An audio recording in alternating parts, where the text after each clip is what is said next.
Hello Internet, welcome back to the Bus Travel Lounge. You're listening to episode 124. My name is Pat, I'm joined by Saif, say hi. Hello.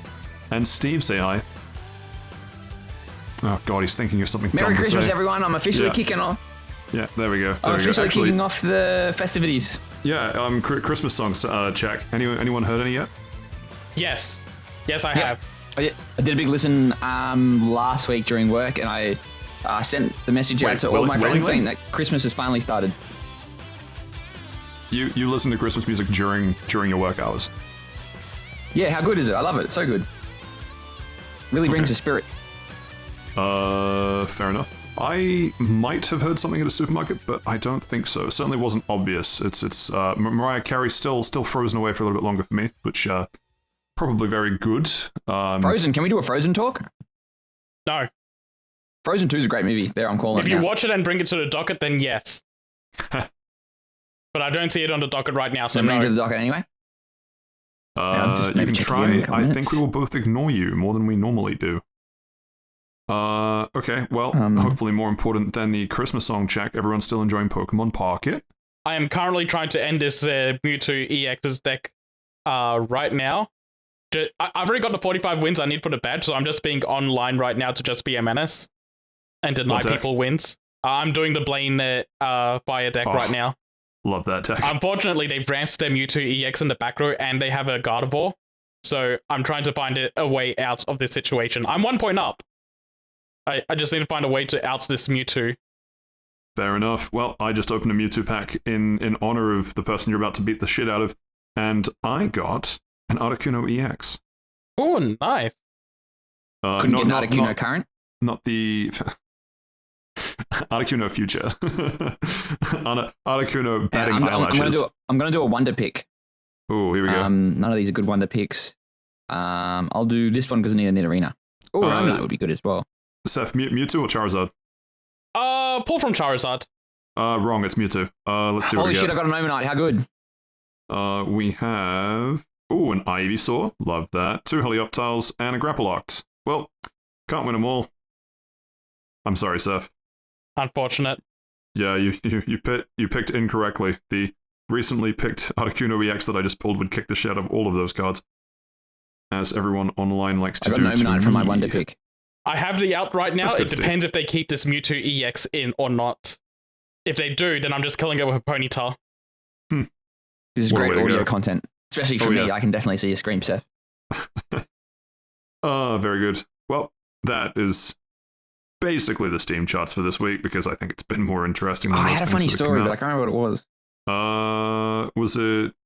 I was going to make a joke, couldn't think of one that was funny enough. No idea. If you can't think of it, we get to move on. Yeah. Nah, can we just hang here for another 2 minutes? It might come to me. All right, what do you want to talk about? No, there was something that I knew I should have fucking written it down. Was it a question? It might have been a question. Well, it doesn't matter. It'll come to me at midnight. Fair enough. Well, in terms of... Actually, no, I remember it. No, shut up. I remember it. I got my first official sunburn over the weekend, so I am now once again calling for all suns to be killed. Wow. Hate that for you? Do you hate that for suns? Some aloe vera on it, or coconut oil, or what's your go-to? It's aloe vera with coconut. And actually, funny story. You asked, I'm going to tell you. Because I put it on before I went to work today. And one of the older ladies in the office said that I smelled nice, and I'm like, thank you. I'm assuming she was talking about the coconut aloe vera I had on, but you take not the fact that you shat yourself on the way in. Every other day, I just smell like absolute dog shit. So it's the fact that I don't smell. She's like, yeah, you smell good, Steve. But anyway, yeah, thanks. Thanks. Not thanks to the sun, of course. I hate being sunburned. It wasn't even. It doesn't matter. Let's move on. Let's talk about being inside. Cool. Well, speaking of being inside, what did people do inside over the past week? Other than get sunburned, Steve, what else have you been up to? I've been playing for the last fucking 40 million years. It feels like Kingdom Come Deliverance. Oh man, there are a lot of video games that have come out since the dawn of time, and I reckon this has the potential to be one of them. I might be calling it one of them, but yeah, jeez, that is an esteemed club you're ascribing to it. Yeah, it is, and especially now that Kingdom Come 2 is coming out soon. It's potential there may be a second video game coming out, ever. crazy times. But no, it's very, very different. Okay, cool. Seth, what have you been up to? I have been playing, but not finishing Metaphor ReFantazio. Okay. The reason I haven't finished is because I spent 30 hours grinding inefficiently. Was it actually you that made that Reddit post? Holy shit, man. I don't use Reddit. So if how'd you get that screenshot then? So if everybody that's not aware, not in whatever chat this was posted in, Seth posted a Reddit thread of someone grinding for 30 hours, but they grinded the wrong metaphor, that was my wrong persona. That was my post on Blue Sky. Oh, I mean, I can't keep fucking track. There's too many things for you to post dog shit. Anyway, the Mewtwo EX beat me. You specifically. I don't think I saw that one. You've let down every Blaine card player. I hope you know that. I'm sorry, they just ramped it too fast and were able to ramp a second one. But they ramped these nuts. I think they did, Steve. I think that was the problem. Oh, okay. You didn't see it, but the video listeners would see me dab. But I dabbed when I said that. What have you been up to, Pat? I have played through the first 14-ish hours of Alan Wake 2.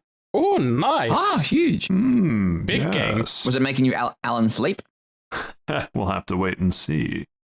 Right. And that's basically it. That and some Pokemon Pocket. Really, not up to a huge amount these weeks. But why don't we get into some metaphor, or a simile, if you will.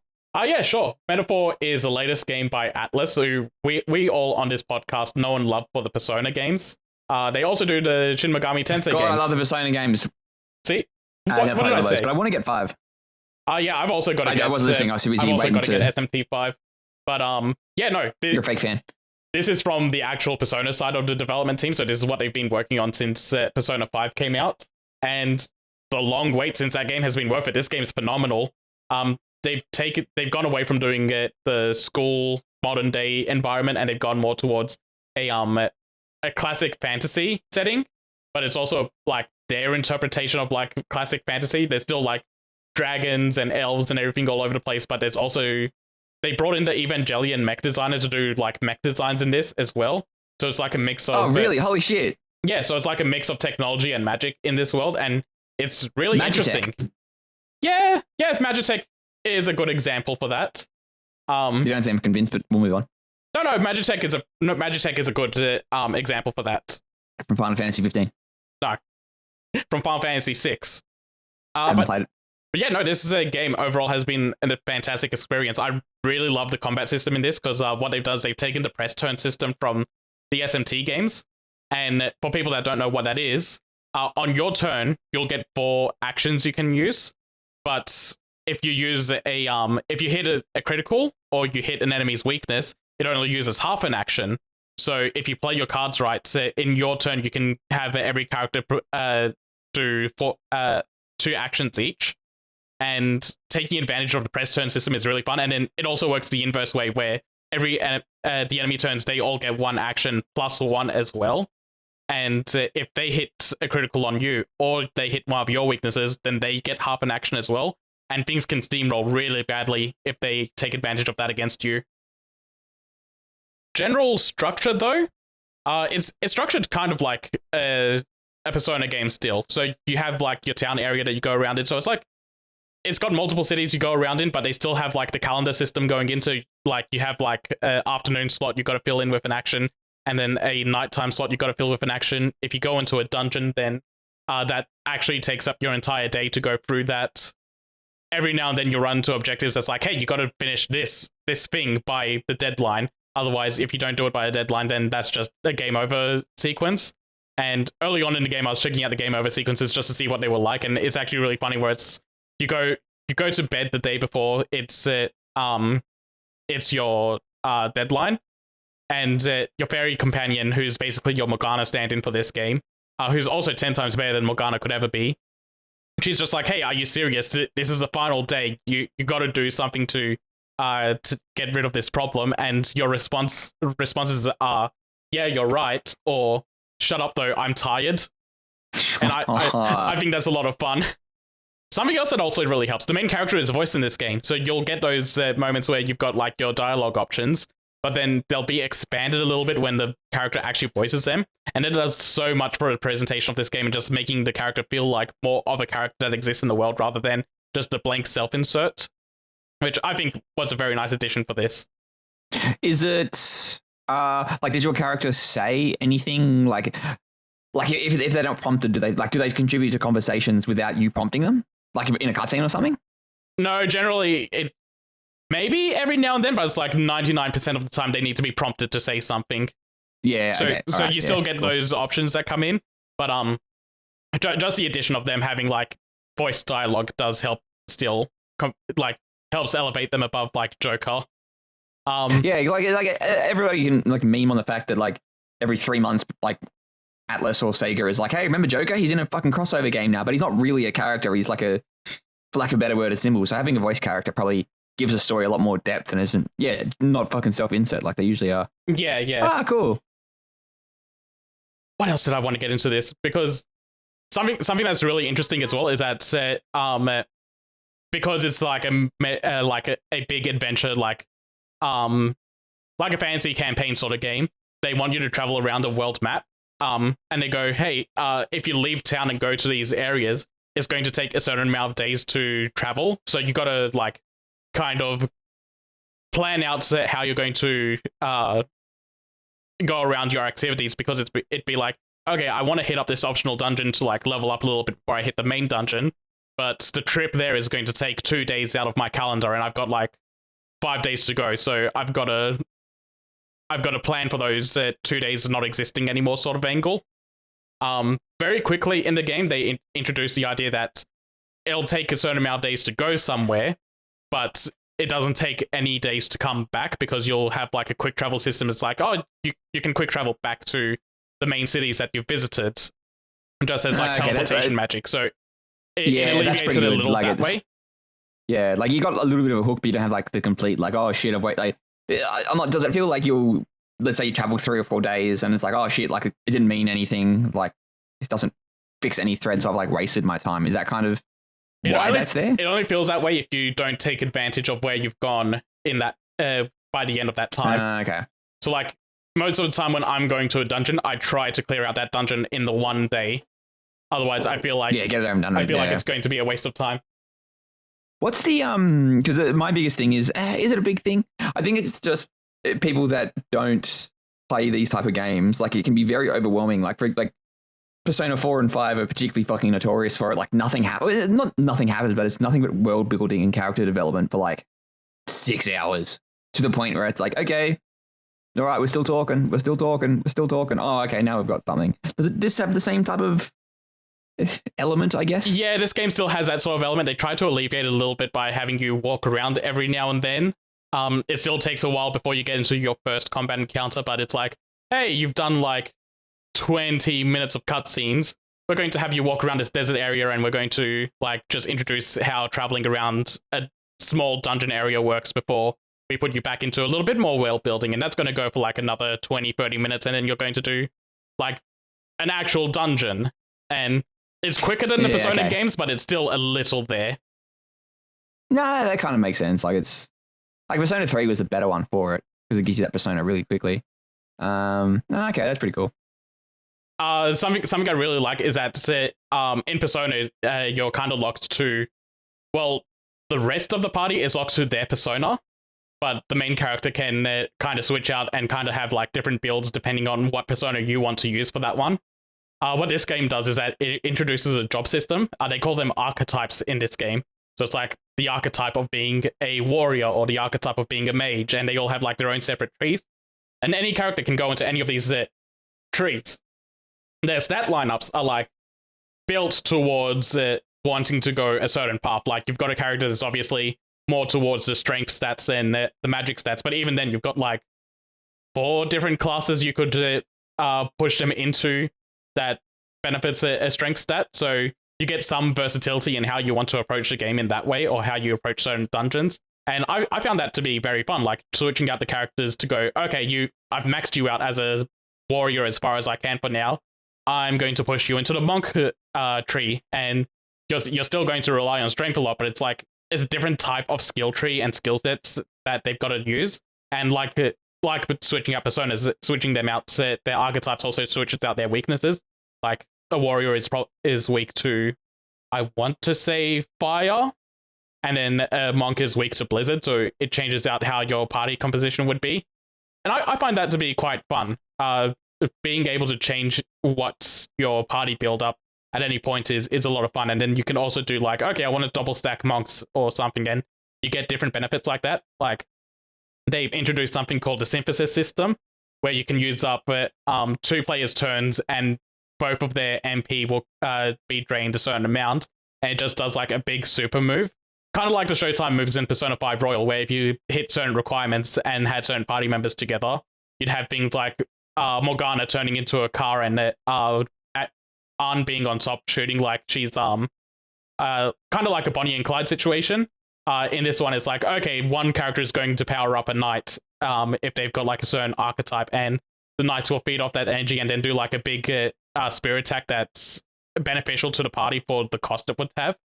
And sometimes you'll get things like, okay, if you double up monks, then you'll get like a super special double monk attack, and those are very interesting and very fun to use. Does have a bit of a cost requirement, but more often than not, you're going to get very good rewards off them, and an extra benefit is that if an enemy is weak to them, it'll only use up half of the turn requirements. So if something's like, oh, it's going to cost 2 turns to use, but it hit a weakness, it only costs 1 turn to use, and that makes them even more amazing to use throughout the game. I had like a really easy time with the first real story dungeon because I was using synthesis to my benefit, and I was reaching the top floor with still like half or like a third of my MP left before I reached the boss, and that was really weird to see happen. How are the bosses in this? Let me piggyback on that. Are the bosses any like cool? Are they unique? Are they kind of like? Because I did play the demo. I played it for like an hour and a half, and I realized like, oh, like a lot of video game in here, and the demo's only like 8 hours or something. Does it feel? Well, do the bosses feel unique? Are they given the same type of different mechanics like what Persona 4 and Persona 5 do? Yeah, they've still got a little bit of that. Like one of the first ones you fight, like I think this one would be in the demo, so it's not too big of a spoiler. There's this enemy that's got like vines around it and apples. And it's also got multiple limbs that you can attack. So you can attack its feet, you can attack its wings on its head, you can attack its arms. Yeah, I remember this. Yeah. Yep, I remember this. Yeah. And if you take out its legs and you take out its move that attack that attacks every party member in one go, if you take out its wings, you take out its wind magic attack. Yeah, and okay. if you take you got to take out its apples so it can't heal. So it's got interesting mechanics around that. And each boss goes around and has their own little unique mechanics around it, and they're all fairly fun to work out. Something I also really, really appreciate, at least up to the hard difficulty, at any point during a battle, you can click in the left stick and it'll just restart the fight. That became dangerous to me. Oh. That became dangerous to me because the character that can steal always, his agility stat is so high, he's always the first character in the turn order. So every random encounter, I'd pop steal, see it failed, click restart. Pop steal, see it failed, pop restart. Nice. Save scumming, yeah, right, very funny. Yeah, basically inbuilt save scumming. The only time that restart doesn't help is when you get ambushed by an enemy and then it's like, oh hey, it's just like 5 turns of eating damage, and if I restart it, there's a chance that it's just another 5 turns of eating damage, but even worse this time. Yeah, where's it going? Yeah, okay, that's pretty cool. How's the soundtrack? Is it phenomenal? Absolutely incredible. It's Christ forgive us. It's a bit of a spoiler for the news section, but it's up there for OST of the year, and I think it's absolutely earned. They've got big surprise that Atlas brought a fucking soundtrack to because I not unashamedly I'll say this, that I listen to the Persona 3, 4, and 5 soundtracks quite heavily. Especially when I'm working, I'll listen to like lo-fi collections or battle collections or whatever. It just helps really pump me up and all that kind of stuff. So I did try to give it a listen, but at the same time, like I don't have the attachment to the game, for lack of a better word. So it wasn't kind of hitting as well, but probably when you're playing it alongside the game, it hits. Okay. I had to Google this for a second. So most of the music in the game, it has chanting by a high priest monk, that they brought in to do chanting, and it's It's not in English or Japanese either. They got them to learn a language inspired by Esperanto, which is basically a dead language from what I understand. So I think it's really cool that they went to like this unique area to go and dig up a dead language and have like an actual high priest chanting that language as part of their soundtrack, and it helps the OST just stand out on its own. Yeah, okay. There was one more thing I wanted to bring up about this game. It's leaving my mind at the moment. Anime waifus? There's plenty of them, but you can't date any of them. Holy base. Oh, that's another interesting one as well. The social links system in Persona, I've always enjoyed it, but something that's always been a bit murky about it is that when you're in like the actual scenes with them, your answers would determine how many social points you got with them. And so like picking, you basically had to have like a guide to go pick the correct answer to make the grind as low as possible to get to their next ranks. Metaphor got rid of that concept. Instead, now what the answers do is if you pick the correct answer, you get more of this currency called mag, which is that's your currency for unlocking archetypes and unlocking moves for them. So taking it away from the socials stats was very nice. And also, the rank up system is only up to rank 8 in this, so you're spending less time with each characters, and it feels like there's less fluff because of that. Some stories in Persona felt like they got a bit fillery with their 10 ranks, where this is like, oh, no, this is fairly good all throughout the 8 ranks. I really enjoy a lot of these. One of them actually got me really emotional and teared up over the ending of one of them because of how sweet it was. Is that the one with the dad? Apparently there's one that like is a big fan of Giant Bomb, and they did like a bit of a review spoiler cast for it, and then everyone was like, yeah, there's this one type of side story thing, and it's like, yep, everybody's in tears by the end of it. Yeah, it's probably that exact one you're thinking of. Yeah, okay. Like they didn't give you the exact details. It's like, look, we're not going to spoil it, even though it's a spoiler cast, but that's a very heavy hitting moment. Yeah, I can't even say the character's name because that's a spoiler in itself. I'll probably forget. But yeah, I am kind of. Look, the more I hear about this game, and I know it's going to be a game for me. I know there's no way it's not going to be a fucking game for Steve, but yeah, there's a lot of like long form games that I played recently, so I might want. Do I? Yeah. I'm sitting. Might come to Game Pass, but by the time I finish, I'll probably be sitting at 140 hours. But holy shit! But you can, if you don't do grinding, and especially you don't do it unoptimally like I did, you can finish this in like 80. This is like a short Atlas game. So long. It's still long, but by Atlas Persona standards, this is pretty short. Especially if you're like actually like watching all the cutscenes and like like speak that fucking 140 hours. Holy shit, man! And that's like doing cool. No, that's a lot. Also, even though I haven't finished it yet, I feel like I'm pretty certain in saying that the main villain of this game is the best main villain an Atlas game has ever had. Okay. Like he's not evil for the sake of being evil. There's like depth to him. Yeah, there's depth to him. Is it going to be the Atlas thing where it's like, oh, you beat the bad guy? It's actually a cosmic being that's the real bad guy that's in charge of human nature. Is that what it's going to be? There's still time for that to happen. I don't know. Yeah. But okay. I'll leave it at that, actually. I'll just say there's still time for that to happen for me. But right now, no. Yeah, okay, cool. God, what was that last thing I wanted to mention? Yeah, I get the feeling you probably talk about this game for like 400 years, but I guess Yeah, I've talked about it for 20 minutes already. Yeah, right, call it then. Yeah, I'll call it then. I can't remember what the last thing I want.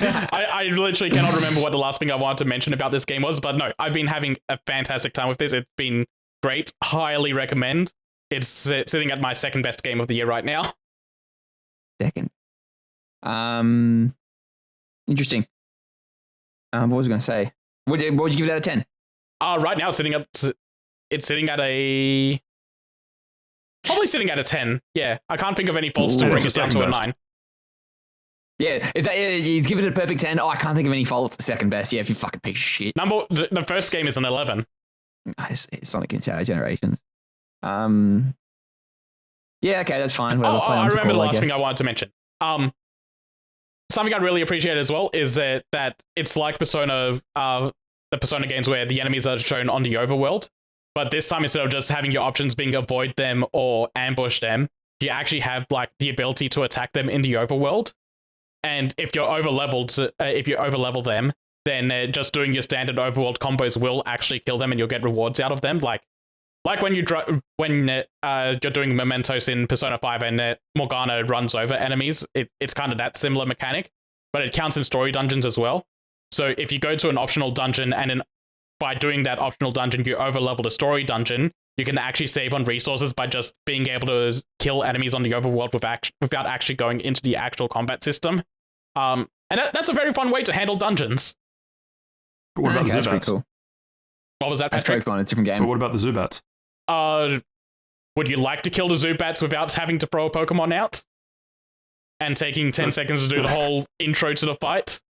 It depends. Do I get to kill the Zubat with my bare hands? Yes, you can. Just go Monk. I'm in. Why are you saying it like that? Monk.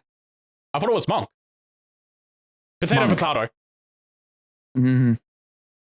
Yeah, but potato is right. Potato is wrong. But yes, phenomenal game. Everyone go buy it. It's worth the full price. Don't wait for Game Not Pass. paying full price for a video game. What am I, a quadrillionaire? That's right, Steve. Full price for a video game, and it's the second best of the year, and it's a 10 out of 10. What are you All gonna do? things Steven Flawless. hates. You know what? I bet None he of those even things are bought- real. None of those things. It doesn't matter. We can be here forever. I bet you he bought four different collector's editions. I wish. He's probably got one of the record player because he's a record player. He's probably got one with a CD, even though he doesn't have a CD drive or a CD One player. with a skateboard. No, see, Well, he's probably got I like need a to buy the collector's edition myself skateboard. because the copy I got was a present from Trin.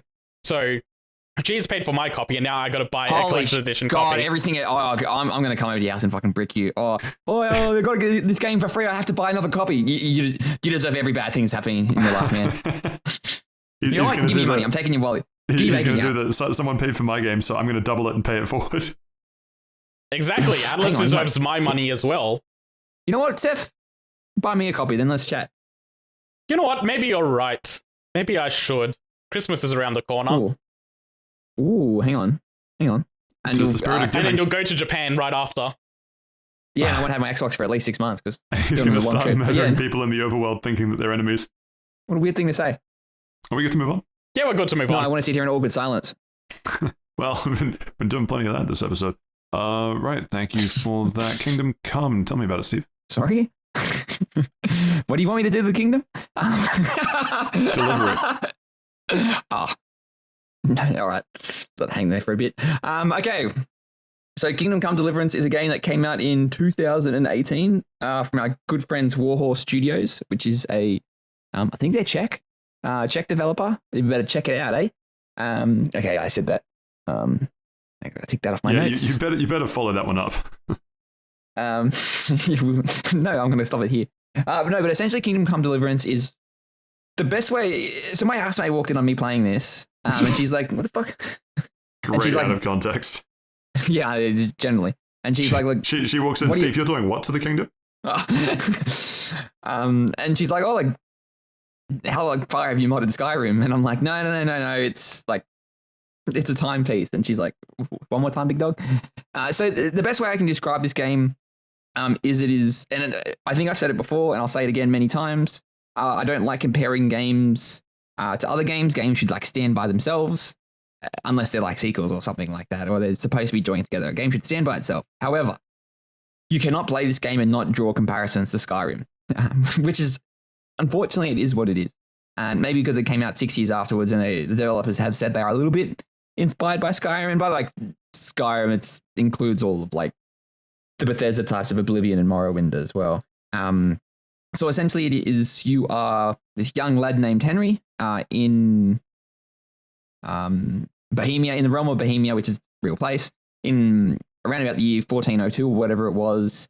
And pretty much this gang of marauders comes and burns down your village. And then after that, you're indentured to the service of Sir Radzig, and you're off on your own adventures to kind of find out who burned down your village and do all these weird and wacky side quests and kind of just get involved. It's my relationship with this game is very tenuous because I purchased this game in 2020, I believe. I got it when it was like 70% off with all the DLC, and I got it pretty much when I got an Xbox One X back in those days. And I had nothing but like crashing and graphical errors and slowdown and just like. Yeah, but what about the game though? What game? It was like it would literally every half an hour just like crash, and it got to a point where like I know we're talking about the Xbox, but like what about the game? Fuck you, piece of shit. But like, and it was like frustrating, like, and because the save system in this is it auto saves at like certain, like pretty much when you finish a quest or you start a quest, when you sleep in a bed, or when you have to use like an item called a savior schnapps, and that saves the game. And those savior schnapps are very expensive unless like you start to brew them yourself because it's this alchemy system that's dog shit. So I'd never engage with it unless outside of main quests. And it's kind of like when it was crashing, it'd be like, all right, cool. How much progress did I lose? Oh, an hour. Oh, an hour and a half. Like, and it was just so frustrating. I think at like the 20-hour point, I put it down. But at the same time, that 20 hours, probably only half of that was actually gameplay because it was like, oh, I've lost progress, so I'll do something else. Or I would get to a certain thing and it would freeze. So I would have to take like either the long way around or complete a different quest or reload an earlier save just to get through it. And it was so fucking frustrating that I just kind of like, I know I've been on record multiple times saying that like we always finish what you start here, but I just fucking put it down. I'm like, I can't do this like without like throwing my controller into the TV or chucking the Xbox off the third story balcony of where I was living at the time. So, and I've always wanted to go back to it because the game itself is very, very fun. It's got a lot of, like, the story is very good. The voice acting is fantastic. It's very historically accurate as well. Like in terms of like the architecture, the general vibe, the references to like Christianity and all that kind of stuff. The house prices? You can't buy a house, so I don't know. And it definitely, and it feels... So it's accurate then? Yeah, pretty much. I don't know if you could buy houses back in the 1400s either. Well, you're either a serf or you're a noble, right? Yeah, exactly. Generational wealth, yeah. You've got nothing or you got a lot of things, which is much like today. Nothing's changed. It's still a feudal system. And it's very interesting how it like portrays that as well. It doesn't pretend that you're some soldier or chosen by God to lead victory or anything. It says, no, you're some ordinary guy and his village burned down. And it's like, oh shit, like I'm in the right place at the right time. And it's good not being the chosen one. It's good just being some dude. And like you'll go into a town and everyone's like, who the fuck are you? And he's like, hey, I'm just some guy working for this other nobleman. Like, can you help me out? And they're like, no. And like, oh, all right, fuck you then. And it's fun. It's good. It's grounded in reality. Even though it's set in the 1400s, it feels real. There's no magic in this. There's kind of a bit of like potions and all that kind of stuff. That's just flavor for that coffee and all that kind of stuff. Or potions that just put you into a rage because it's probably meth. And it's original recipe Coca-Cola. This game back then it was just Coca-Cola. It was no original recipe. But like it gives you like a bunch of different side quests you can do. A lot of these side quests have like different objectives. Some of the objectives will be like optional, so you can succeed the quest. Some of them will be optional, and if you don't do them, like you still get an outcome, but it'll be like a medium tier outcome, or like you could completely fail the quest by not doing some of this side stuff. There's a bit of a persuasion system as well because there's a speech skill because it's, as with all RPGs, as you play the role of Henry, as all games are role-playing games because you're playing the role of something, I guess. But there's different like tiers of leveling, just like probably more closer to Oblivion, whereas like if you're leveling, like if you're speaking to people more, you level up more of your like speech skills, or if you're using a longsword, you're leveling up your longsword and your strength skills as opposed to if you're using like a hunting saber and a shield where you're leveling up more like your defense and vitality. And it's pretty interesting how it does all that kind of thing. You can definitely like kind of, for lack of a better word, spec your, not even class, your character in a different way. And it really rewards you for choosing one path and sticking to it. Like if you want to always kind of like play the guy that's good at speech, like it encourages you to, cool, you'll be able to avoid combat if you can just talk to people and you lie to them or you bribe to them or you pass a speech check. But if you don't want to do that, good, you'll be better at your longsword and you can just slash away and all the best. Unfortunately, though, the combat is fucking dog shit. And if you're up against more than one character or like one enemy, like time to reload the save, big fella, or you have to cheese them because the way the combat works is it's kind of directional, as in like your enemy will attack from like, let's say they attack from the head. So you have to like block from the head and then get like a perfect counter within like 0.3 seconds and then it strike back immediately. And because you can only really lock on to one character at a time, if you're ganging up by like 2 or 3 fuckers, like you can really only defend one attack. So multiple combat encounters combat encounters with multiple enemies are just you running backwards so they kind of fall up in a line and you can kind of take it out. And it's dog shit. It is like one-on-one combat, fantastic. I love it. 2-on-1 combat, you're taking the fucking piss. Like, I understand the way the game's kind of designed it because of the realism aspect. That's realistically what fights would have been like in the 1400s. But this is a video game, and this is kind of my big problem with the game is because it's trying to be so realistic, it takes the fun out of it. Like, there's this hunger meter, and if you don't eat for like a couple of in-game hours, you get hungry, which reduces your stats. There's a sleep meter, so you got to sleep. And sleeping can be a bit hard because you've got to have a bed that's like you either are getting from the tavern or are like, you know that you're not going to be interrupted when you're sleeping because like if you get interrupted, it's like, cool, I can get to 100 sleep and now I'm only at like 70 and I'm going to have to sleep again sooner. And especially because when my alarm goes off on a Monday, am I right, fellas? Yeah, God. So true, pretty bestie. Much, yeah. And those just kind of realism things kind of, it's like you'll be having a great time and it's like, you'll be doing a quest, you'll be halfway through it, and it's like, oh, fuck, I've got to eat again. Or, oh, fuck, I've got to sleep again. And if I wanted to be interrupted with that kind of stuff, like Patrick, did he die for you too? Yeah, he did. I hate it when Big Kingdom Come Deliverance has to go silence the critic. The kingdom will not stand for this. The only thing being delivered is Steve straight to hell. 6.5 hours later. It's also good as well, the DLCs that they've got out. They've got like 4 different ones, and they don't force you to go to like different areas. It's just like new quests that appear on the already kind of big world map. And the world map is like big, but it's not like too big, so it feels like there's a lot of stuff to do, but it doesn't feel like you have to fucking go on your horse like 40 fucking thousand years to get to anywhere. And I like that as well. Like it's good. And I'm very glad I went back to this game because I dog shit awful time the first time around I played it. But I'm really enjoying this game. Like I can definitely tell it's not a game for everyone, and the realism aspects be pretty shit. But the story is fantastic. The quests are fantastic as well. Like they're unique and varied, and like there are quests. The side quests are kind of divided into like actual side quests and activities are kind of your radiant, like deliver 20 boar meats to this one guy, and it's like, oh, I want rabbit now, and those kind. You can repeat those to like money and items and that kind of stuff. But there are actual side quests that like are different and the outcome changes, as I've already said. And Henry as a character is very likable. I know I've said it before, I'll say it again. He's not the chosen one or anything. He's just some guy. And the game does give you like the agency to choose his actions. But there'll be times where it's like, there'll just be a conversation and like you'll make a choice. The NPC will say something and then Henry will be like, whoa, hang on. What the fuck are you talking about? So it's good that it kind of really fleshes Henry out as a character, but at the same time, it gives you options to choose like big decisions. And I really like that kind of thing.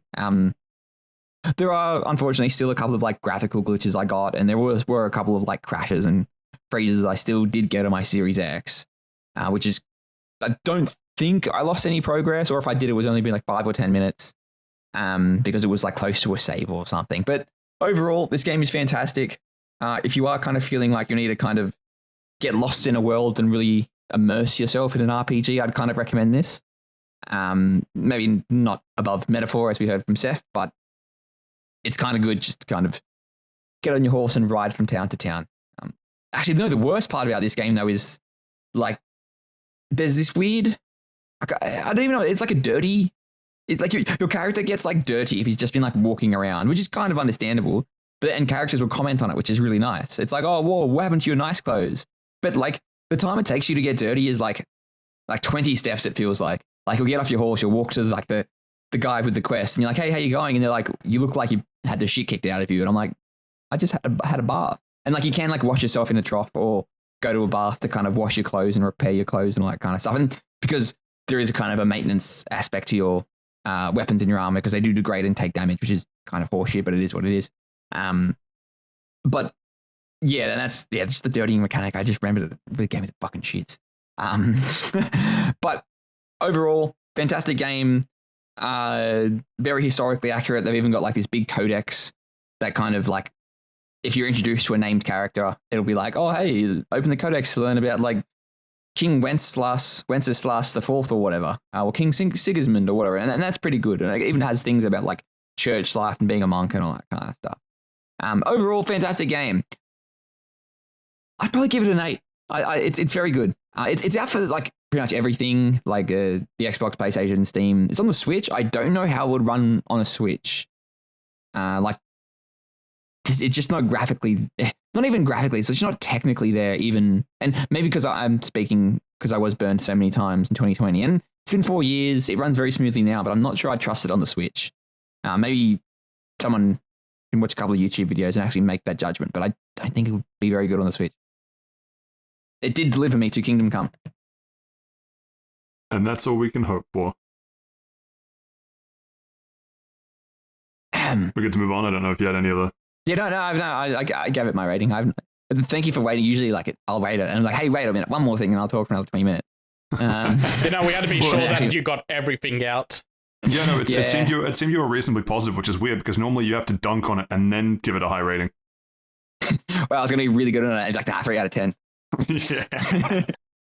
Second best game I've played all year, 4 out of 10. Yeah, but no, like realistically though, it is a video game that's come out. I mean that like sincerely. I don't know what the fuck you mean by What's it sincerely makes it sound not sincere. Yeah. Whatever. What have you been up to, Pat? He's about to hit us with the on God no cap. For real, he's just like me. Just like me. Well, someone who's not just like me. Girl plays video games? Is Alan Wake 2. She introduced her boyfriend on the Talk to Her podcast, and but she introduced him as Pookie. Insane. Oh man, she's that bad girl. We could all learn a bit from her today. No, we shouldn't. Yeah, what were you saying, Pookie? Steve, I just want you to know that if you died tomorrow, nothing in my life would change. No, I think it'd improve. It's even worse. It's fair to say. I hope, you know what? I hope the next photo of you at a workplace function looks like you're trying to do long division in your head. Oh, I don't like that. That's why I don't get pictures taken at workplace functions. You can't get your picture taken at workplace functions if you don't go. If you get barred at the door. All right, so Alan Wake 2. So I have played the first 14 hours of this. And I say 14 hours because I have very little idea of saying how far through the game I am. It is a game that I... What do you mean? 14 hours? Yeah, but like out of what? Oh, won't be out of 15. I'll tell you that for free. You don't know that. It is a game that I've wanted to play for a while. I was super psyched when they announced that this was coming on the back of Alan Wake 1, which came out in 2010. It's so right off rip, it's really interesting because I think I'd say this is in the minority when it's a sequel set very clearly in the same universe and everything, and actually time boxes when it is out relative to when the first game came out. And what I mean by that is I don't know what would be considered a spoiler because I haven't really finished the game. I don't think it's a spoiler to say you play as Alan Wake 2 in it. You play as Alan Wake in Alan Wake 2. Alan Wake Jr. Well, because you play as two different people in Alan Wake 2. You don't start playing Alan Wake as Alan Wake. And so what I mean by the time box thing is that it's really interesting that you are still in Bright Falls, and they talk about how a whole bunch of shit went down back in 2010, and now the year is canonically 2023. And when Alan Wake shows up again, the canonical events is that he's been missing for 13 years. So like the events of Alan Wake 1 are time boxed to 2010. The events of Alan Wake 2 are time boxed to 2023. And it's just interesting that the sequel being 13 years after the original is true both of the game coming out and also of the in-game time. It's not like they said, let's do a second Alan Wake game and then phase it like a year or two in Bright Falls after the first one. They've actually done it as 13 years after the first one. Does that make sense? I think it's It's just kind of hard to describe. So that I thought was quite interesting. Overall, and I should say that I haven't played through Alan Wake 1 in a while, in a long time. I don't really remember when I played through it. I know that I played through it at university, which tells me that it was probably 2016 plus or minus a year or two maybe. So I didn't play it I played it a little bit when it first came out, and honestly I was young enough that it was like a little bit on the this feels like a horror game and I don't really feel like playing a horror game type thing. And there was definitely horror themes, and then really enjoyed it when I came back to it. So there is a good degree of rose-tinted glasses here in what I'm about to say. I think I prefer Alan Wake 1 to Alan Wake 2. Interesting. Yeah. Whoa. whoa, let's back up. Did you replay Alan Wake before you played this? No, I didn't. That's why I say my rose-tinted glasses vision of what I remember from playing Alan Wake 1, I think was a more enjoyable experience than what I'm playing as Alan Wake 2. Yeah, okay. Explain why. So I have a few points to this. I think the core gameplay loop, I guess, it's weird talking about gameplay loop when it's like a story-driven first-person game, single-player game, not first-person, single-player game. The first maybe hour of Alan Wake 1 is you are Alan Wake, here is like where you are, here is what's happening, your wife has gone missing, and suddenly there's like a whole bunch of like darkness and this tornado coming towards you, and you need to like figure out what's happening and stay alive. That's all cool. Alan Wake 2, and again, as I say, all of this comes with but I haven't replayed Alan Wake 1 recently, so it might be different. But coming into Alan Wake 2 fresh, the game starts off as, here is this mystery, here is this new character that you're playing as, here are these other characters that don't have really any tie into the first game that you now have to like start all these relationships from scratch and stuff. And here are all these little sort of threads that start somewhere. It's like starting a series or starting a new book. And it came across to me as, who cares? Not that it wasn't interesting, but that there wasn't the immediate, this is what's happening, this is why you care about it, this is what's propelling the story forwards. Because the way that it introduces it to you in Alan Wake 2 is that there's this like weird cult doing these like ritualistic killings, and then you basically come upon the body of someone who's actually from Alan Wake 1, which is, I guess, kind of a cool tie back. But you sort of don't care because it's a little bit inconsequential. If I'm trying to think of like how I can put this nicely. Like when I was playing as Alan Wake, all of the danger was clear and present to me as Alan. But because you're playing as an FBI agent initially, your motivation is to uncover the mystery, but it's not because it's a danger to you. It's just because it's a mystery, and if it's intriguing, you'll kind of pull the threads and see where it goes. And then it kind of does this weird, I hope you were invested in the mystery because now we're going to make the mystery jump forward a little bit with a couple of story beats that happen. But then when Alan Wake comes back, you then spend a whole bunch of time as Alan going through what happened in those intervening 13 years when he was missing. And it's really difficult when you're playing as like a particular character in a game about another character you've been reintroduced to, of Alan Wake is now back. You've like debriefed him as the FBI agent, and he's like, yeah, here's all this stuff that's happening. We need to do this, this, and this, and all that stuff. And now the game's like, but I bet you're interested in what happened for those past 13 years. So let's play as Alan Wake, going through some of those little bits of the past 13 years. But you already know that he's made it back because you've been talking to him for the past little bit. So to jump back in time doesn't really grab me because you know he's survived. And from the outset, it looks like he's all in one piece, that there's no kind of lasting thing or drive as to why you'd be interested in knowing what happened in those past 13 years. Does that kind of make sense? Yeah, no, I get it. I get it. It kind of takes away the tension of those 13 years segments when you know that, no, by the end of it, he's going to be fine.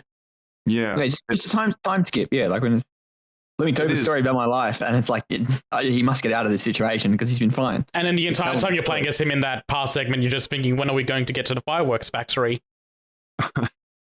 Yeah, it's little things like that. Yeah, it's interesting because I've been playing it through with a friend, and we were discussing why, from the writing side, it doesn't feel like this game's grabbed me as much. So it's grabbed him. He hasn't played through Alan Wake 1, and this has grabbed him. That's cool. Not going to say it's like my issue is that I really enjoyed Alan Wake 1. Alan Wake 1 is like a very, very good game in my opinion, that this doesn't match up to a very good game. It's not to say that this isn't just a good game or like just a fine game, but that it doesn't match up to what I wanted the sequel to build on. So those are generally the story issues that I have in terms of the momentum is just, it's really hard to get going. Did you refresh yourself on the story? Like, did you go back and like listen to a Alan Wake 1 10-minute recap? Not as much as I should have, honestly. Okay. When there have been little callbacks to things, I've gone and looked up, was there something from Alan Wake 1? And then it was like, oh yeah, no, this thing happened and this thing. It's like, oh, okay, yeah, that's what I thought or that's what I didn't think. But no, I haven't gone back through and properly refreshed what the story of Alan Wake 1 is. Having said that, I don't think I played it so long ago that I still remember the broad beats of Alan Wake 1. I certainly have moments in my head that I know from Alan Wake 1 that I really enjoyed, and I look back on both fondly and with a certain amount of fear because of how well Alan Wake 1 was done in my eyes. So yeah, it's somewhere between completely fresh on Alan Wake 2 and remembering the story, but not recently. Those are broadly speaking the like story issues that I have with it. The story issues bleed a little bit into the gameplay issues, and the gameplay issues are a bit. This is going to seem like a weird criticism. I honestly think it is because of current gen that I have gameplay issues, and what I mean by that is the game is so well polished. It is amazingly polished. Everything is very like crisp and feels good and things, which means that when something doesn't work, it is really obvious because of how polished everything else is. And so in Alan Wake 1, you have to burn the darkness off an enemy to, I'm pretty sure even damage them. I'm pretty sure I remember in the tutorial early on, it's like, hey, if there's an enemy covered in darkness, don't even bother trying to shoot at them. Burn them off with the light and then shoot at them, because otherwise you're just wasting your time. And it's really, I'll say a criticism, but it's like a really fascinating thing of current gen tech is so good that the effects of the shadows being burnt off people are not that clear because of how good the tech is, that it leads to, I don't know if that guy is shadowy or not, because in Alan Wake 1, on what I'm assuming is kind of PS3 sort of era, because it was 2010, PS3, Xbox 360 sort of era, that they are very clearly covered in like black shadow, and then you burn them off with the light, and then they no longer have black shadow on them. But here, because you can do all this cool like wispy sort of smoky effects type thing, when you burn the shadow off, there's still like a lingering bit of like smoky wispiness because it's just that graphically good that you then end up having to second guess, wait, are they like still protected by shadowy stuff, or are they like fair game? And this is why they You know what I put mean? yellow paint on everything. Yeah, you have to. Yeah, like people can't see it anymore. Yeah, it's a really weird criticism to make, but if the graphics were worse, it would make it easier to tell if I can kill the things in front of me. So that's probably. Have you ever been caught out? Have you ever been caught out by that? Though? Have you been like, oh, cool, I can't kill this, and it turns around and kills you, type of thing? What do you? I'm not sure I know what you mean. You know what? Never mind. I don't think I know what I mean either. No, I think I know. So I'll rephrase it for Stephen. Has there ever been a point where you, because of those effects, you thought that, oh no, I'm done, but you actually weren't, and then it got you caught out and it caused you to die? Yeah, that was it. Sorry, I could not think of that. I've had the opposite happen, where I know I've burnt the shadow off of them, and for reasons that I can't quite fathom, the enemies, there are some enemies that are just like, they're just designed to just be annoying. And so I've been killed multiple times in what I will call dumb ways. So the whole thing with Alan Wake, right, is that like the light is safety. That's sort of the key kind of theming, is the light is safety, the shadow is danger, the shadow is bad. When you re-find Alan Wake, which is a couple hours into the story, you leave Alan with your partner and you tell them, hey, go up to the car. I'm going to continue exploring and looking around. And part of the way back to the car is going through an area that is in a map that you've explored, but is now opened up a bit more. You can now explore a little bit more of it, that kind of thing. So that's kind of cool. There is a wolf, right? You can see the light in the distance, and you hear something in the bushes before that light, and you're like, okay, there's some kind of enemy because the audio cues are telling me it's dangerous. And then a wolf kind of growling comes out of the bushes, and you're like, okay, it's a wolf. And then your character remarks, oh no, the creatures are also becoming like part of the Taken, like part of the like shadowy cabal. And this wolf, I'm not exaggerating, took maybe 12 shots to put down. Like 12 handgun rounds. Things are just so bullet spongy. Now, I might have missed a couple of those, but like, I don't remember anything being so bullet spongy in Alan Wake 1. I'm not playing on like a high difficulty or anything. I'm just normal difficulty, trying to get headshots where possible. But like, again, the graphical quality is so good. Where you shoot them, you can kind of see that they've taken damage and stuff. This wolf is like missing a leg and still just like ready to go.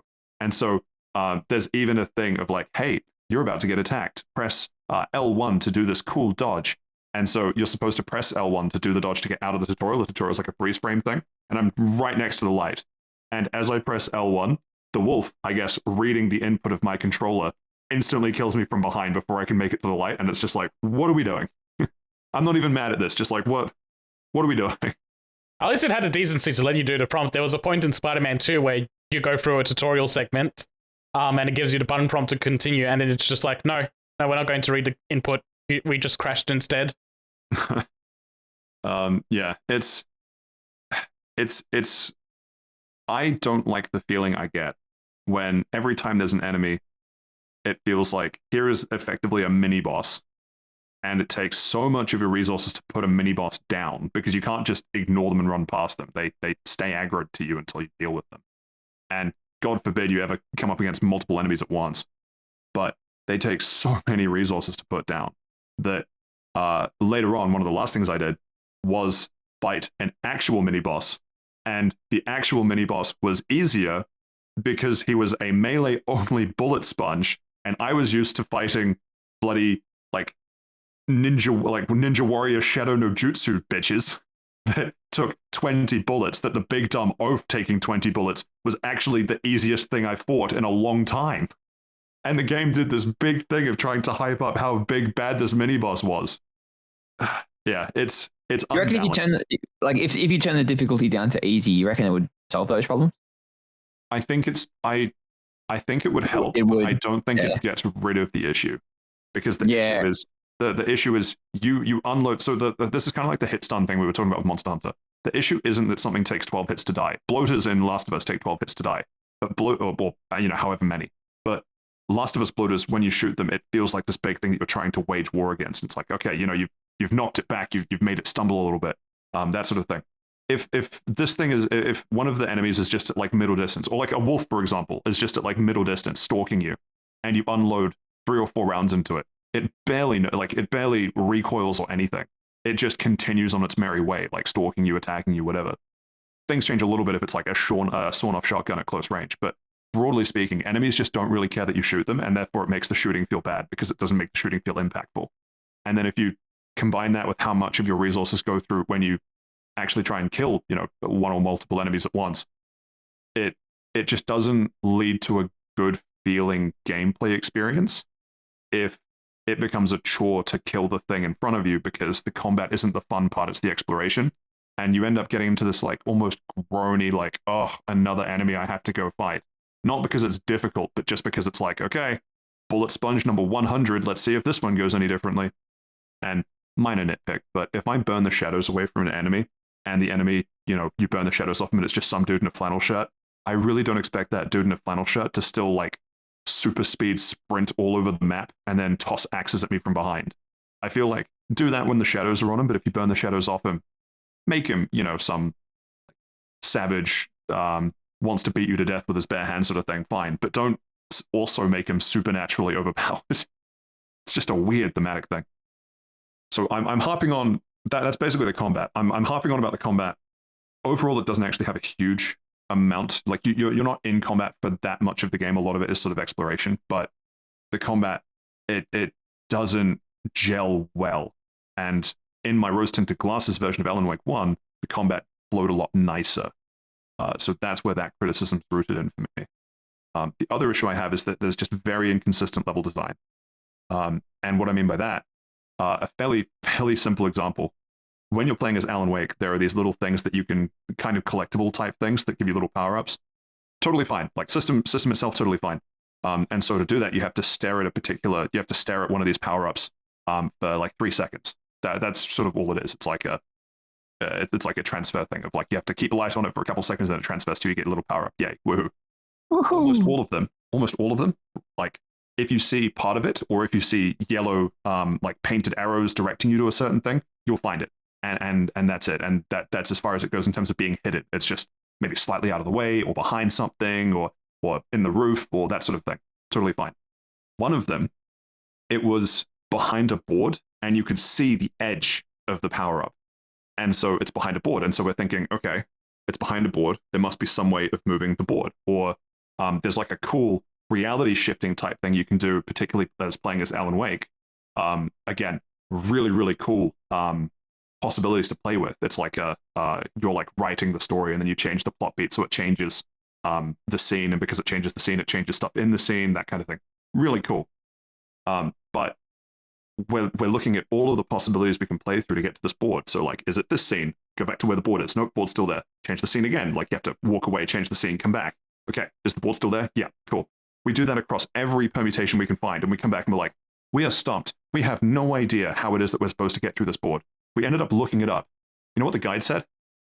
Don't do it. The board. Ah.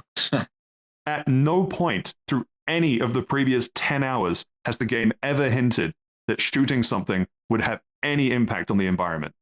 And just to prove the point, so we shot the board and we got the power up, and we're both thinking, wow, that was what a waste of like 10 minutes of trying to figure this out. That's like, is that us being dumb, or is that the game being dumb? And then we find another almost identical spot of a simple wooden board cover doorway, and we're like, surely, if we can shoot boards, we can shoot boards. Shoot the doorway, nothing happens. Like, what? What are we supposed to take from that, right? Like, gaming at its core is like pattern recognition and like the dopamine hit from completing objectives and that sort of thing. It's so frustrating when the game is like, here is this thing here is this pattern, right? Here is this thing. You want to get the power up, just look at the power up, that's fine. And then suddenly you want to get to the power up, just do this thing that you've never done before to get to the power up. Okay, we shot the board. We've never had to shoot a board since at any point through any of the game that we have played, other than to get this one power up. To me, that screams bad game design. I just have to say it. Yeah, no, that is like, if it's like, especially 10 hours in as well, it'd be fucking frustrating. Like if you have to look up a guide for it, if you have to look up a guide for anything, it's either it's outsmarted you or it hasn't shown you the answer. And it sounds like it hasn't shown you the answer. Yeah. You also got outsmarted by a video game. The part that really trips me up is the point of it hasn't made me do it again afterwards, which is just like, yeah, no, this is a weird. It didn't describe it. It didn't describe it the first time. Left you stumped for a little while, and then it's like, yeah, no, we're just never going to do that again. Just don't worry about it. Yeah, it might be that we go back in and play as more of Alan Wake, and there is another point where there's a board covering a power up, and we're like, we've trained for this, we know what to do. Fine, but yeah, frustrating as hell. Two other examples of that. One, I, hand on heart, don't remember if this was the case in Alan Wake 1 or not, but all of the areas are revisitable and kind of Metroidvania-like in that when you first explore an area, there will be some parts that are just locked off environmentally. Like something will be flooded so you can't get through, that kind of thing. And then as you progress and then you revisit these places later on, some event will change, the flooding will go down, as an example. You can now explore more of it. So one of those things, I'm the sort of person that when I play through an area, I want to try and get everything out of the area before I move on, right? I'm just a bit of a completionist in that way. One of those things will be stuff like, oh, you can find these hidden caches of supplies and things around one of the maps. Okay, cool. And you go and you find some of the caches, and maybe there'll be like a clue that you have to go like figure out, and all that stuff is totally fine. It'll be like, hey, this one's got a combination lock on it, but there'll be some vaguely hinted clue as to what the combination is. Like, oh, it's the thing that like I put on the door of the microwave in the trailer. And you're like, what trailer? And you're like, oh, but I remember the trailer from like 400 meters this way, and you run off and you find the microwave and you get the combination. You come back and you unlock the safe. All that sort of stuff. That's totally fine. The bit, again, really dumb, but the bit that frustrated, one of the bits that frustrated me, some of the caches are on like little like fire poles, and it'll just be like a first aid kit thing, and it's like, hey, you want to open the door? And you try and open the door, and it's like, the thing's locked. You need something to open it, and the game even says you need a screwdriver. Now, in the area that you first encounter a screwdriver like container, there are so many places that you think you would find a screwdriver that I wandered around looking for a screwdriver for a while, and then again had to go to the guide, and the guide's like, oh, no, a screwdriver? No, you have to play another 10 hours before you get the screwdriver. And I would be fine if it was like Steve's special like gold-plated bolt cutters I needed to open this door, and you're like, oh, well, I don't have Steve's special gold-plated bolt cutters, so I know I can't open the door. But instead the game's like, no, you just need a screwdriver. So it makes me think that a screwdriver should be something that I can get on this visit to the map. No, it's 10 hours away and like multiple story chapters ahead to get the screwdriver that you then come back to this map to open this crate. Again, to me, just feels like bad game design, because the assumption that I have as the player is that there's no obvious sign that I can't do the thing that is right in front of me to do. And it's bad game design if I can get stuck in a loop thinking that I should be able to open something that I definitely cannot.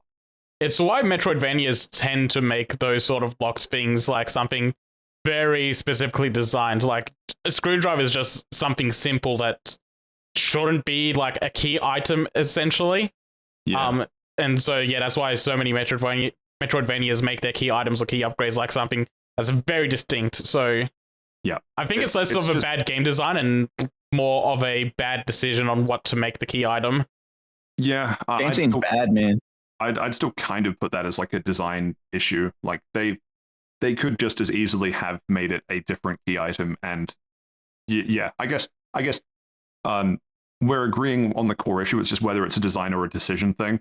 I'm just filing it under the bad game design or annoying game design, just because I don't think of it as good game design that I can get stuck in a loop like that. There was one other bit that I wanted to realistically though, if like these are video games, with very, very few exceptions, these are supposed to be fun and engaging. And if they're if you're getting lost, it's no longer fun, which means it's getting frustrating, which means it's bad game design. And then it feeds into the larger issue as well, which is that you're playing a game that it's driving its engagement off of story and advancing the single player story. And if I'm lost in bumfuck nowhere trying to find a screwdriver for like 10 minutes, I'm not advancing the story. Yeah, it's frustrating then. And before you know it, you're throwing your PC off the third story balcony. Yeah, it's almost like that. The other one that I wanted to touch on briefly was that had it, and then we had that brief back and forth, and now I've forgotten it. This is awesome. This is just like what happened to you. Was it about like the sun Love that for genocide? Have you been sunburnt? No, it wasn't that. Yeah, good chat. It'll probably randomly strike me later. Yeah. I'm drawing attention to these because they seem like the most like minor problems, but they're minor problems that come up multiple times, and that's what makes it frustrating. Because removing those, or again, my mate and I are having this chat. Let's say I come into Alan Wake 2 totally fresh, and I just, by luck of the draw, decide not to go after these particular caches. And so I just go around the map and go, a screwdriver. I don't have a screwdriver. I guess that must come later. And then just moving on. Or, I guess trying to find some particular item or some particular thing and not trying to be a completionist about the map that I'm in, and then just moving through it faster, would I think I'd have a more enjoyable time? And the answer is probably. And because the answer is probably, I don't know where the difference is in terms of, is it a me issue with how I play these sorts of games, or is it a game issue that it doesn't make it clear for people like me which of these we're doing? The third point was a similar pattern problem of, here is this mechanic. The mechanic is you solve this riddle and then you get this prize. And the first time you do it, the prize is next to the riddle. Cool. Easy. The second time you do it, it's like, follow this very obvious trail and then you get the prize. Cool. Easy. The third time you do it, it just, there's a prize somewhere. Fucking have fun trying to figure it out. And you can't even go back and look at the riddle again in case there was a clue there because you've already solved it. Why would you want to look at the riddle again? Again, had to go to the guide. The guide's like, oh, no, you dumbass. The prize is just 500 meters in a random direction by a lake. Yeah, my bad. I didn't think that it would be 500 meters in a random direction by a lake rather than just, like the first two times and just being somewhere near the riddle. So it's little bits that, for how polished a game is, these little bits just feel so frustrating. And I don't think there were bits like this in Alan Wake 1. Could be wrong. It could just be rose-tinted glasses just tuning that stuff out. Now, on the positive side, so much polish, music is awesome, and holy shit, if you do nothing else, go and look up Alan Wake TV adverts, because they just play every so often on a TV as you're walking past it, and they are so good. They are amazing. Yeah, there is a lot to like in the game. I'm spending so much time on the criticisms of this just because... You're doing a Steven review. You must hate this game. Because everyone's talking about the strengths of this game for so long. It was a Game of the Year contender. That's also kind of why I want to spend time on the criticisms, is because I'm not playing this game. I'm not playing this game as like a new release thing. It's been out for like a year, I think, at least. Yeah, wow. Yeah, about a year. Yeah, and so everyone's been gushing about the game. I can see why they're gushing about the game. The game is, on a technical level, just stellar. Like, it's amazing. But holy shit, in a game that has such stellar technical polish, and then just has just the most fucking pants-on-head stupid moments of just hey, you solved the riddle. Your prize is in another castle. And the game doesn't tell you this, and the game gives you no way of figuring this out for yourself. That it doesn't feel good to have to look up the fucking Prima strategy guide to do a simple fucking thing in this game, but man, is it just makes you feel like a toddler. Well, no, if it's that like makes it feel like a bad game design thing. Yeah, like there's two options. It's either, as I said, it's either you're not smart enough to figure it out, or it's two, the game is trying to get you to do something either that it hasn't told you to do, or in a way that it just doesn't make natural sense to. And those are fucking frustrating. Yeah. Like it's a difference between like when you look up the guide and you're like, oh, of course that's it, versus this is bullshit. Like it's how you feel when you get to bullshit. Yeah, like when someone shows you the answer and it's like, oh, of course, I get it now, versus how the fuck was I? And it's just whether you feel like, oh, of course, I'm silly, versus this game's bullshit. It's gone, chucked off the third story back. That's 100% a good way to sum up the frustrations I have with this game. But yeah, it's a game that I overall will finish and look back on favorably. But man, some of these elements are bullshit. 8 out of 10. Yeah. Oh, it's like that sometimes. It is a good game. I think if anyone is thinking about playing it, it's worth doing it. And the best advice I have is don't play it like you would other games of you're in an open world, explore that shit. It's just beeline objective to objective. Your experience will be so much better. It's a weird thing to be like, don't explore the world. Yeah, genuinely, yeah, but I don't know what else you'd say. Like the number of times that you get lost, or there's something that you think you need to find, and you just sit there looking at the map and then looking at what's in front of you, going, this doesn't match up. Or you go into like a dead end, and it's like, oh, there was nothing actually here. Yeah, I vaguely remember the first one having a couple of moments like I don't want to explore. Like yeah.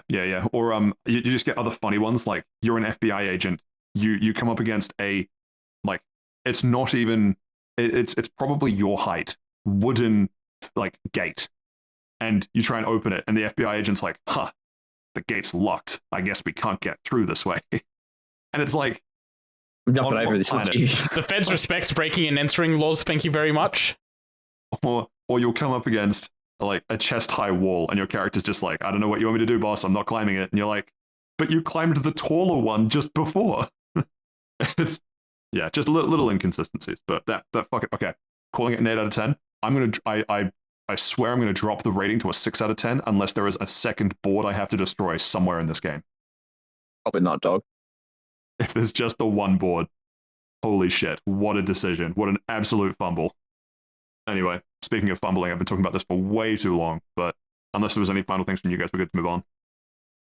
I think we're moving on to the news, big dog. We are moving on. Can I do the news? Can I do the news segue? You can. Go on. No. Let's see him. Speaking of fumbles, let's see him fumble this one. Patrick, you know this is going to go exactly as bad, if not worse, than you expect. Well, with that in mind, let's see. By going to the news. needs work. Yeah, no, sorry, man. We've got a Ratatan update. I have no clue what any of these words mean. Saif, Pat, talk to me, babies. Well, do you know the Patapon? Nope. Oh, wait, no, you're an Xbox child. You didn't have a PSP Holy because shit, your parents didn't love you. That's such an underrated segue. Holy shit, hats off. Oh, what? That's good. No, he doesn't know, and everyone knows that what he doesn't know will hurt him. Exactly, but yes, this is a game that the Patapon developers, like the original creators, they kickstarted recently. They've got a publisher now, and that publisher is Game Source Entertainment. They've got a new trailer for the We Play Expo, and they've also confirmed that it's going to be launching on PlayStation 5, PlayStation 4, Switch, Xbox Series consoles, and PC next year. I'm excited. Should be fun. Yeah, it looks cute. Yeah, Patapon's great. Not much more to add to that. No. Yeah, I've been talking about that. Yeah, there's a trailer. You can go watch the trailer. But I think the only thing that is worth touching on, I don't remember Patapon being roguelike. It wasn't. No, Yeah, I'm pretty sure Patapon was level by level. Yeah, that's what I thought, where you'd like adjust your loadout and adjust your party and stuff before each upcoming level, but dying had no consequence. So the roguelike aspect of it could be a good fit, actually. Yeah, it'd be interesting to see how it gets handled this way. I guess this is like their way of trying to expand what Patapon is, because, yeah, roguelites would just be like, yeah, no, we kind of got infinite level builds we could try and throw at you. Yeah. Thoughts on people modding it and putting in their own music at the end of it? Can't wait to play Rataton to the entire Shrek 1 soundtrack. You son of a bitch, I'm in. All I'm saying is playing on PC probably has some advantages. Anyway, we'll have to wait and see what they do with that. Next up, Saif, you feeling okay? No, I'm gonna kill myself. Okay, well, I'm nice not to gonna see you. elaborate. I'm just going to. Yeah, understandable. It's been a good run. Kingdom Hearts Missing Link has been delayed until unannounced date. Actually, it was meant to come out this year, but now it's no longer. Even my dog is pissed off at this news. It's a therapy dog that you've just activated by talking about self-harm. No, he is also a big Kingdom Hearts fan, and he's upset that we won't be going walkies to play this game this year. Dog's also like, yeah, I'm gonna kill myself too. Tragic. It's There's no real reason given. It's just like, yeah, no, we wanted to launch it this year, but we're not hitting our target, so we're going to delay it. And please look forward to more information in the future. How are we feeling, Saif? Are we thinking this is a Suicide Squad delay, or is this a final polish, game's actually in a good state delay? What are the thoughts? Somewhere in between that. It's not as bad as Suicide Squad, but I think it's like they're not sure how to launch it or how to really. Maybe it's a problem of trying to figure out how to monetize it. Because I mean, if it were me, I'd be getting my favorite 4-slice bath bomb ready, given that they say it's delaying to an unannounced date rather than just hey, we need like another month to figure this out, or any other kind of definite polishing time frame. The thing is that we've already gotten a beta test over here that went fairly well. Like, the game ran fine. It could be a problem of they don't know how to monetize it, or maybe it's a problem of they don't have enough story content queued up to make the launch sustainable. And so they're just trying to pump more into getting that done. Because the last Kingdom Hearts mobile game was pretty notorious for having really dry areas where there was nothing coming out to update the story for months on end, and they bled players because of it. So it could be trying to make sure that doesn't happen again. Well, I guess we'll move on. And Saif, wait, before you rediscover your favorite 4-slice bath bomb, I have amazing news for you. Go on. Your favorite game is getting Season 7 on November 20th, which is tomorrow. Hell yeah! Dragon Ball Z The Breakers, Season 7. You Can't and believe this game is still fucking going. all of your Holy friends shit. are going to be absolutely stoked with the content they have lined up. All 5 players on Steam that don't include me. But yeah, this season is being based around Dragon Ball Superhero. You play as Gamma 1 and Gamma 2, and then you turn into Cell Max, which is...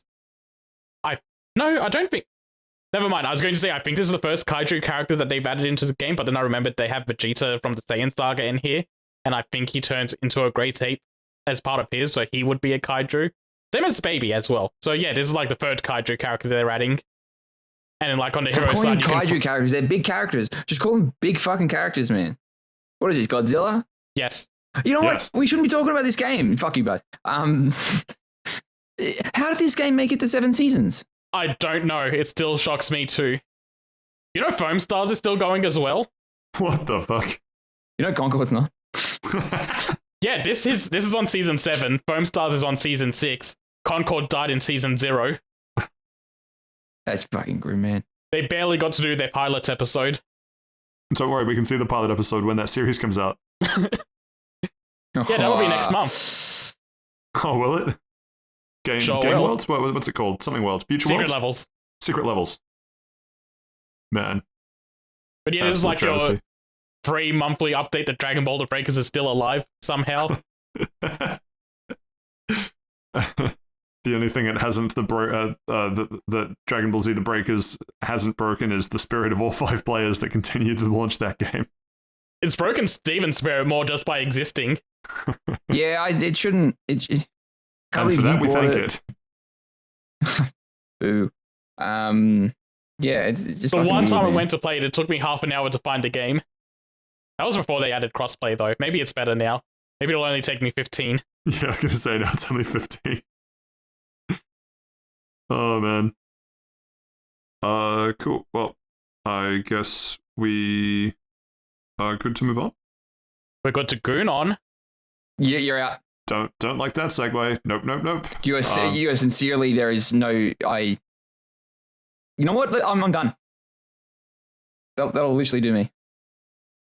Can't believe you've done this. The podcast can only improve from here. No, it can't. That's what we say about episode. That's what we say about every episode, and we're always wrong. Right. Well, the headline of Seth's latest goon obsession is Stellar Blade 2 coming to PC in 2025. Yeah, that's all. Stellar Blade's coming to PC. Good news for that game. Hope it gets an even bigger market. Mm-hmm. Insane behavior. Well, moving on. Rogue Prince of Persia gets an art style overhaul and doubles its size. I always get confused between this one and the Ubisoft one. This one is the Dead Cells studio, correct? Yes. The one that's in early access. Yeah. Which is funny, because watching the trailer, it looks a lot like Dead Cells. Sure does. I mean, hey, stick to what you know. Biggest update, I don't know if you know this, but the prince doesn't have to be purple anymore. In fact, he is no longer purple. There's a natural question there of why was the prince purple in the first place? I don't have answers for you. Yeah, he was fairly purple now that I think about it in those first trailers.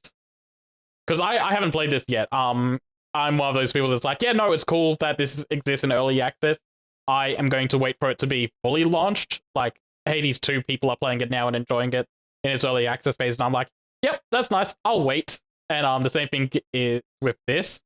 I've got that same feeling for this one. But going, yeah, no, the latest update just doubled the amount of content in the game is tempting me a little bit. Not gonna lie. But no, just good to hear this game's still in a healthy position despite Ubisoft being Ubisoft. This game didn't sell anything, did it? I don't know actually. Let me get the Steam charts on that. Yeah, I remember hearing somewhere that it just did not sell very well. Only 500,000 copies or something. Unless you're thinking of the other one. Am I? I don't know. Yeah, this one's averaging about. But I don't know. Ubisoft probably wanted 14,000 fucking different sales. It launched with 250 players at its peak, and it's averaging around 35 at the moment. Oh, okay. That's not too bad. Actually, I think this got undercut because I think Hades early access was around the same time as it. I think this launched and then Hades 2's early access was a week later. Yeah. But yeah, the other one, the Lost Crown, that one didn't hit Ubisoft sales targets either, and then they disbanded that team. Maybe that's what I'm thinking about. Okay. I heard people say that was largely a fine game. I've heard people say it's one of the best Ubisoft games to come out in literally years. Yeah.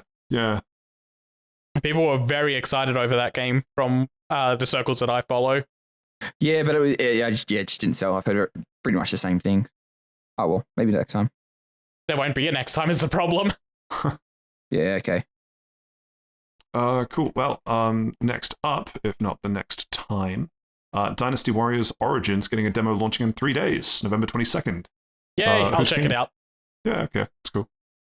Yeah, I'm a big fan of Warriors type games. Usually the One Piece Pirate Warrior series, but I guess we'll see. Yeah, I don't get a lot of them, but the ones that I have played, I've had a lot of fun with. Yeah, they just kind of turn off your brain and enjoy beating up thousands of enemies at once sort of games. Fair enough. They are junk food games. Cool. Good to move on? Yeah, I got nothing else to say about that one. Yeah, that's sort of where I'm thinking too.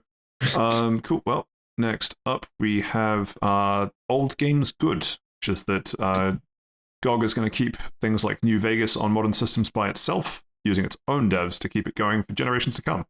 W take, I think. Yeah, no, this is really good. Yeah, that is a W.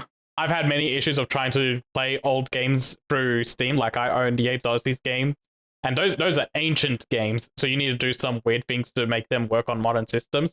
Yeah. So GOG coming out and saying, yeah, no, we're going to try and preserve old games by putting them through like our sort of engine system that they've worked on for the Resident Evil games, and just like keep things up to date so that they're always available on modern PCs. Very good thing to do. Not a lot more to add to that. That's pretty much it. They've got a very big list of games that they're working on right now. Yeah. Not going to go through it, but big list. Have a read through it. There's some good ones here. Cool. Well, next up. Now, this is going to absolutely blow your minds, but so one of the creative directors, I think the creative director from Borderlands 3, as well as Elder Scrolls Online, Paul Sage, is heading up a new studio called Ruckus Games. Wait for it. Working on a new secret multiplayer title. Wait for it. Concord 2. Oh, finally a good fucking game. It's what we've all been waiting for. I, for one, can't wait. There's a gap in the market for a hero shooter, and by God, we're going to fill it. No, they are working on a secret title in which players will smash, grab, and grow as they fight back against a mysterious attack on their Heartland America hometown. Sure, there won't be any political connotations of that in current political climate in current year, but... Sounds like it might be a Schluter. Don't call it that. I'm not allowed to say anything on this podcast. You know that word seems very inappropriate, my dude. Saif, the diversity hire of the pod, I have been silenced.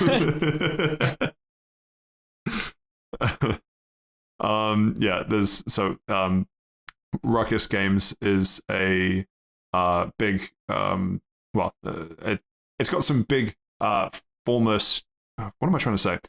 It's got people from a bunch of big former studios. Nope, the studios are still going. It's got a bunch of people from big studios working on whatever the secret title is. I think that's what I was trying to say. I do find it people from Gearbox, Riot Games, Blizzard, Epic Games, and Monolith. Yeah, but it's a little bit. I'm trying to think of how to put this delicately. Like, you could be the barista at Blizzard, and then if you work at a new company, they would say that we have people from Blizzard. You know what I mean? Like, yeah. Until we know any big names or any people in like actual kind of big decision-making roles, having people from other game studios doesn't really do a lot of heavy lifting on its own. It's like, oh, you have people from Blizzard.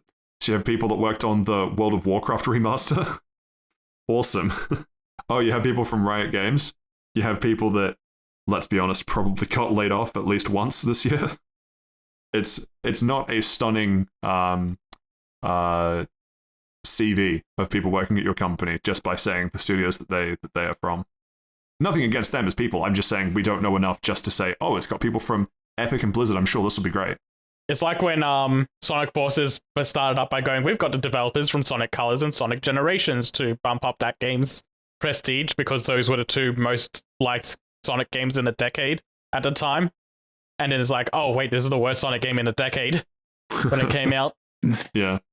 It'll be interesting. I am nervous when they say that it's going to be particularly a multiplayer game, just because that implies... But Borderlands is also a multiplayer game. It is, but I don't know that you would try to sell it as just the multiplayer, though. In that, when you say that you're working on a secret multiplayer shooter title, that implies a certain monetization strategy, which... It does, but I feel like Borderlands has always set itself up as being the game you schloot with your friends. Once again, Seth. You're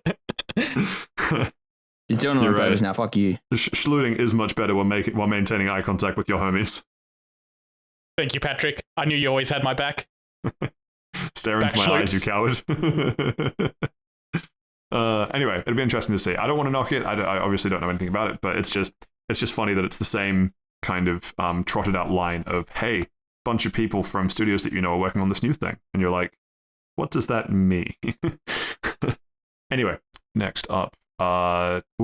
T-I-M-I. Timmy? Timmy? I think it's Timmy. Timmer! Timmy, perhaps. Studio Group and Capcom announcing a Monster Hunter Outlanders game. Well, just a Monster Hunter game called Monster Hunter Outlanders for iOS and Android. This is interesting because we do still have Monster Hunter Now, which is the one that they did with Niantic. Yeah, so Monster Hunter Now is the, like you said, with Niantic, and that's going for the Pokemon Go crowd. This one is more going for the Genshin Impact crowd. Because from the looks of it, you don't make your own character. You're going to roll for characters with specific loadouts and weapons, and then use them to like traverse the hunting world and like play a closer to real experience on mobile. It'll be interesting. I don't have a whole lot to say. I'm obviously excited because a mobile game on featuring Monster Hunter is just very cool. And there was... Do you reckon that like your phone's just gonna get hot enough that it'll just like melt your hands when you're playing with it? Like, is this? Look, hands on my head. Please don't shoot me, but I'm not a big phone gamer. TM. I thought no one really cares about that kind of stuff unless it's like a weird gacha or a MOBA. Oh yeah, this is what this is. It's a weird gacha. Yeah, I guess so. I'm assuming this is Genshin Impact fans just absolutely shredding Steve live on pod by just DDoSing his network connection. That joke won't make sense if I have to use his real audio and not the Discord audio. You'll get my real audio as well, don't worry. Unless... Yeah, that scares me. Do you guys know there was a mobile game that was only available in Japan and they retired before Monster Hunter Now came out? By Timmy? I don't know if it was by Timmy. But I know there was a game where they announced they announced the global date, and then they also announced that the global launch version was going to end in 3 months after that launch. I think it was like an Idolmaster game. Yeah, I don't quite remember the details, but it's... I don't know. On one hand, it's cool that Monster Hunter's getting even more love because we're building up to Monster Hunter Wilds release in 3 months? Maybe 4. End of February. 4 months? 4 months seems right. 3. I don't know. 3 months? 3.5. Time is a blur. The point being that while on one hand, I do love that there are more Monster Hunter games to play, on the other hand, if it is just a Genshin gacha roll, I don't know if I'd want this to exist. One, because I'm scared of how much money I might dump into it if I find it fun, but two, that those sorts of games are, at their core, very different from what Monster Hunter is all about, in terms of, like, we've even had people in the, maybe not, might have been the game director, I can't remember who, but talking about whether whether there would ever be microtransactions for things like Monster Hunter World.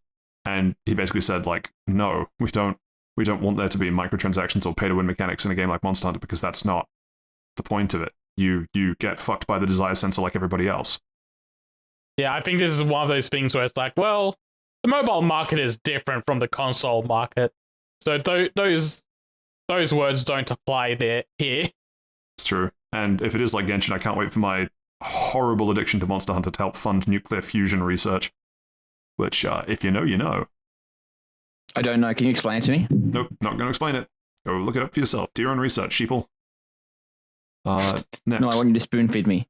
Daddy Pat, can you spoon feed me? Well, why don't I spoon feed you the nostalgia from Overwatch as it launched, because it's coming back for a couple weeks.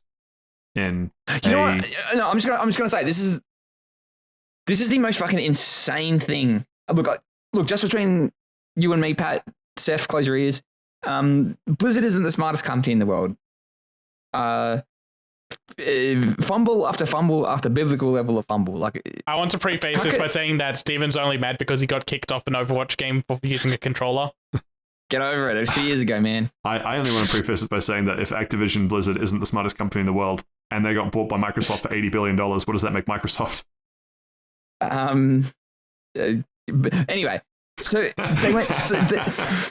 The one thing I'd give Blizzard credit for after all these years was, look, Overwatch 2 was a dog shit decision, but at least they're sticking to their guns. And not only have they been like, you know what, we were kind of wrong, but we're only going to admit it for 3 weeks. At least do it the whole way or don't. Like, I can understand it. The business analyst in me is like, oh, they're just doing it for 3 weeks just to see if people like want to do it. From my understanding, anyway, the community has been crying out for fucking this since Overwatch 2 launched. And they still don't have the exact way the community wants it because they've got no hero limit. Which means you can go against a team of 6 Reinhardts that are just slowly walking you down. No, that's exactly like the experience on launch. I'm okay with this. Oh, was that the experience on launch? I thought pretty sure it was. I thought there was a hero limit on launch. I don't remember. I just remember like it was just this meme of like everybody is Bastion now. Maybe it was like that in casual. Yeah, that probably sounds better actually. Yeah, because ranked surely had a hero limit. Either way, I can't wait for 6 Winstons all going, "Hi there," Yeah. as they mercilessly beat you to death outside your spawn. It's I'm sorry fucking for insane. dropping in. It's just insane. It's like, why now? Why not 2 years ago? I And love why not Winston. forever? Because Like, the game was still alive 2 years ago. They only shut When down did Overwatch 1 come out? last year. There's good old nostalgia for the year 2023. man, it's nearly I think 2020. it's Five a- friends. It's a shocking judgment of Overwatch 2 that the rose tinted nostalgia is 2023 by comparison. Oh man. Anyway, the bit that confuses me is yes, I get that there would be extra complexity involved with maintaining this longer term, but to only have it up for 3 weeks also seems like a What do you mean? fumble. What do you mean maintaining At least longer make it term? a They month. had it. They used to maintain it all the fucking time. What they should do, they should take away Overwatch 2 while Overwatch Classic is alive, so that way they don't have to maintain both servers. They only have to maintain the Overwatch Classic ones, and then just leave Overwatch 2 offline while Overwatch Classic takes over again. Hear me out. They announce Overwatch 3 and they say that it's only going to focus on PvP and it's just Overwatch 1. No. What they do is that they say it's only going to focus on PvP, but then they launch it with a PvE mode that's about story, and then say because of unfortunate development times, they had to scrap the PvP stuff. And then they take down Overwatch 2, so you can't play multiplayer anymore. That okay. You know what? If they do that, I will shell out $80 billion to buy them. That is 4D chess level brain move right there. No, I it's just not. imagine the Absolutely game not. director coming out and being like, yeah, no, there was just no way to make PvP like viable in terms of a seasonal content strategy. All we got is this amazingly in-depth RPG crossed with PvE story element type thing. It's not even amazing. It's like a 5 out of 10.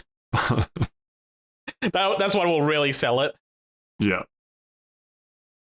I just can't wait for... Is it... shoot, is it going to be... Yeah, it's going to be this version that has Symmetra pre-rework. Yes. And I assume... And Mercy May- having her full team res. Yeah, and then May will just be allowed to exist. I guess. Is she still removed from ranked in Overwatch 2? I have no idea. I at one point Tracer was removed, and I don't know how you remove the face of the series. Surely you can just rewind some of those changes.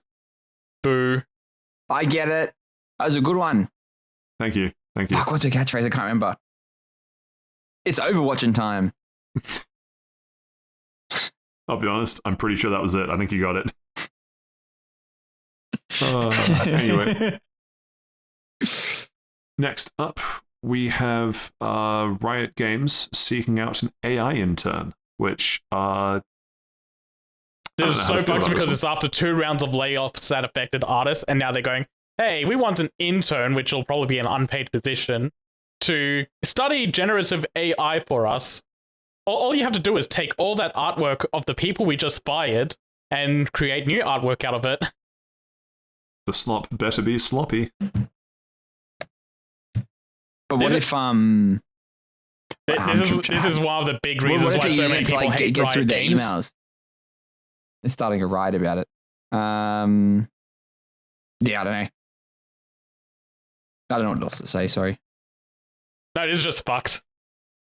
Maybe they're going to use it to like admin tasks, like what we were promised, and No, not for. it literally says it's for generative AI. Yeah, but they're generating reduced admin. I don't know. I'm literally just.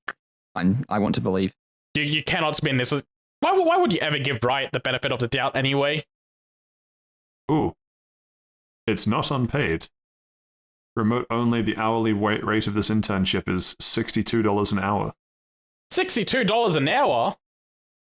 Fuck, that's all right. Maybe we should sign up, fellas. I love AI now. I mean, you got to remember that they're trying to find someone that is currently enrolled in a master's or PhD program in a fairly complex engineering field that if they're not going to get this internship, they're going to be looking for similar kind of high-paid work because it is a very niche field with very deep levels of expertise. I'm sure Steven can manage that in 3 months. No. Not even 3 months. 2 months. Big brain play. You're the unpaid intern, and you just get all of your work done by generative AI. It's US 61.62, 61.78. So it's $62. You round up. It's basically 120 Australian. Fuck, that's a lot of money, dude. Maybe we should. It's remote only as well. We can work from here. I could be doing it right now. There could be 3 of us in an American trench coat. I'm going to apply. Oh, I clicked the apply button and nothing happened. Apply. It Too poor. Canned. It'd be the sort of thing that like you apply and just all of your work, like your boss is like, hey, can you get this done for me? You just go straight to ChatGPT. Hey, my boss wants me to get this done. No, I imagine it'd be more technical than that, but yeah. Yeah, they call it a research scientist, so I think there's someone that's basically looking into generative AI, how it works, and study the field and make reports about it. And then try and find ways to make it work in the right pipeline. Because once it hits pipeline, that's it. That's over for the artists at that company. Oh, well, we'll get them next time. Will we though? Maybe. Oh well. We'll get them next time. It's exactly what law enforcement said to Marvel Rivals employees after they were arrested for allegedly laundering over $130 million. Does that mean they got them this time? Yeah, no, it's we got them this time and we'll get them next time as well. Oh, okay. Yeah. Continue on. Executives at NetEase, the developer and publisher behind Marvel Rivals, have been arrested in connection with a money laundering scheme which could be up to $139 million. But like it's like I don't know, like how close were they to Marvel Rivals? It seems like it's I don't know. Like they didn't name anybody. It's like, oh, it's not the creative director. It's just like maybe an executive at NetEase that signed one thing off. Do you think Yuji Naka is looking at this and kicking at himself in the shins for how low his insider trading money was? Yeah, he could have dreamed so much bigger. Yeah. I mean, answer to that question, probably, but yeah. Only other sort of highlights. 9 employees were arrested in connection with it. 28 different business partners. There was a sting operation involved, which I didn't think Sting was still around. I thought he retired. He did. Well, because he had to get the operation. No, he retired from wrestling so he could chase his true dream, which is busting money launderers. Was he a wrestler? You know what? Patrick and I are thinking of 2 completely different Stings. Yeah, I thought so. I'm like, what the fuck are you talking about, Seth? He was a singer. He's like 1 million years old, though. What do you mean? Sting was the rap name of B. Barry Benson. That's a reference you're going to have to explain. You know what? Let's B. Barry. Oh, is that it's not like the B movie guy, is it? It is. I've never seen B movie, so I don't get that reference. Oh, fuck, it is too. Jesus Christ. I appreciate the slow realization as he's still typing it. Because like halfway, I'm like, wait a minute, there's a lot of B's in this movie. Yeah, no, I've never seen B movie. Love that he probably got halfway through typing that into Google too. There was the auto thing come out. B. Barry Benson movie. I was like, what?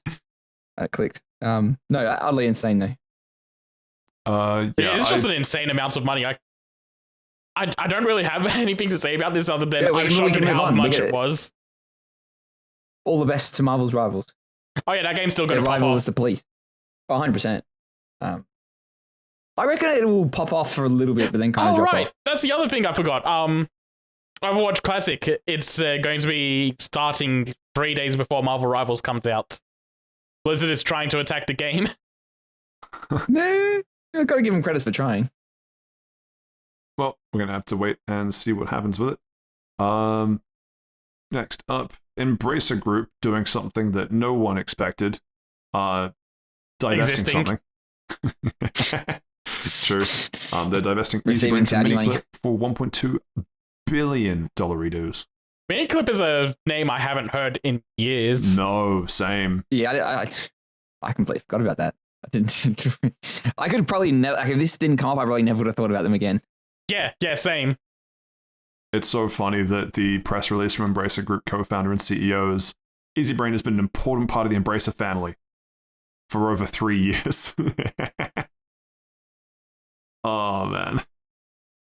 I know 3 years is better than nothing, but it's just funny when you think of like, it's this big tough decision because they've been, such a key part of the family for so long. Not 3 years, GTFO. We like money more than you.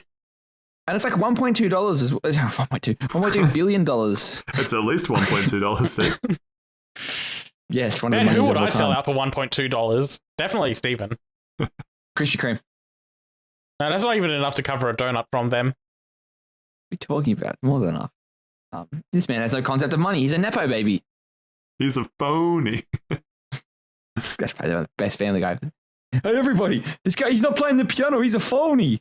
Hey, guys, he's a phony. Big fat phony. It's like at the end of the episode, they come back. Hey, it's the phony. I don't know that there's too much more to add to this. The phony guy, that's probably one of the better episodes of Family Guy. I think in one of the newer seasons, they like made a reference to it or something. I'll look it up. Okay, So doing a it's lot of story, research during the news section. You gotta always back up your sources. The FBI agent. He's got a name. He's got a name. Holden Caulfield. Oh, he's the fucking guy. The Catcher in the Rye. That's his. The FBI agent stalking Steven's computer is wondering why he went from googling B. Barry Benson to Family Guy phony guy in like 5 minutes. The phony guy's name is Holden Caulfield. Like he's listening to Steven's conversation anyway, so he knows the context. I don't know if that makes it better, I'll be honest. Anyway, we good to move on? Yeah, I mostly brought this up because it's like, holy shit, I haven't heard of Miniclip in so long. This is insane. Yeah, that's very true. He's on like a lot of episodes, man. He's on like 1, 2, 3, 4, 5, 6, 7, 8, 9, 10, 11, 12, 13 episodes. Fucking that's all right. He's got a son? In the 21st season? Okay, no, I'm done. Sorry, move on. Steven, I have a question for you. Is it about Holden Caulfield? Surprisingly, not this time. Yeah, no, actually, no. Wait, Steph's right. Yeah, okay. It is about Holden Caulfield. Okay. Is he related to Max Caulfield from Life is Strange 2 No, Life is Strange, what are we up to, 4? Double exposure. Yeah. I'm not giving you a number, I'm giving you the subtitle. Yeah, okay, I don't want to do this. What's the real news story? Sorry. The real news story. Would you call yourself a gamer, yeah? Only on days ending with Y. Good save. Almost awkward. Would What do you mean almost? You can't. Would you consider Holden Caulfield an Xbox? No, I would not. It's a Family Guy character. Do you think Microsoft would be brave enough to consider him an Xbox? Technically, I don't think so, no. Then I got bad news for you because I believe they would, in fact, claim him as an Xbox. You want to go just give the whole story? Like it's you keep pausing to make dramatic leave effect. it at that. Yeah, we're moving on. Well, I guess that for segue was context. For context, yeah, you're right. No, we are all Xbox. That's the point. This is an Xbox. Is the latest ad campaign from Microsoft. And seems like it's got people talking. So I guess it's done its job as an ad. Yeah, they claim literally any device that has a screen on it is an Xbox because you can use them to play xCloud games. So you don't need an Xbox to play Xbox. Such a stupid ad campaign. Well, I think it's a good campaign. They have to pivot. Like they can't. Like they're not selling Xboxes. Let's be real. Like it's. I'm sorry. Are they selling Samsung smart fridges now? Well, they're not because those are Xboxes apparently. Xbox is no longer a system. It is a brand that is attached to anything they can try to attach it to. Soon, this ad will show a PS5 and show it playing Hi-Fi Rush and go, "This is an Xbox." We can only fucking dream. Eat shit, Seth. We win once again. But because they have to pivot because they're not selling the consoles anymore. Whatever marketing genius thought it'd be a good idea to have the Series X and the S has been thrown into that fucking thing with the sandworm in Star Wars Episode 6. Because it's fucking dumb and all it is cannibalize themselves. But so they have to pivot, and because they're doing such an investment in all that cloud gaming type of stuff, and say whatever you want about cloud gaming, it's not good for like 90% of the world, and you need a really stable internet connection to play anything. Like, I appreciate what they're trying to do. Option to use. Yet, yet. They're getting on the front foot. They're telling everybody it's there, and maybe they're not even on the front foot. Sony has been doing it for like 10 years, and they're like, no, it's still not a viable thing, so we're not going to advertise it that much.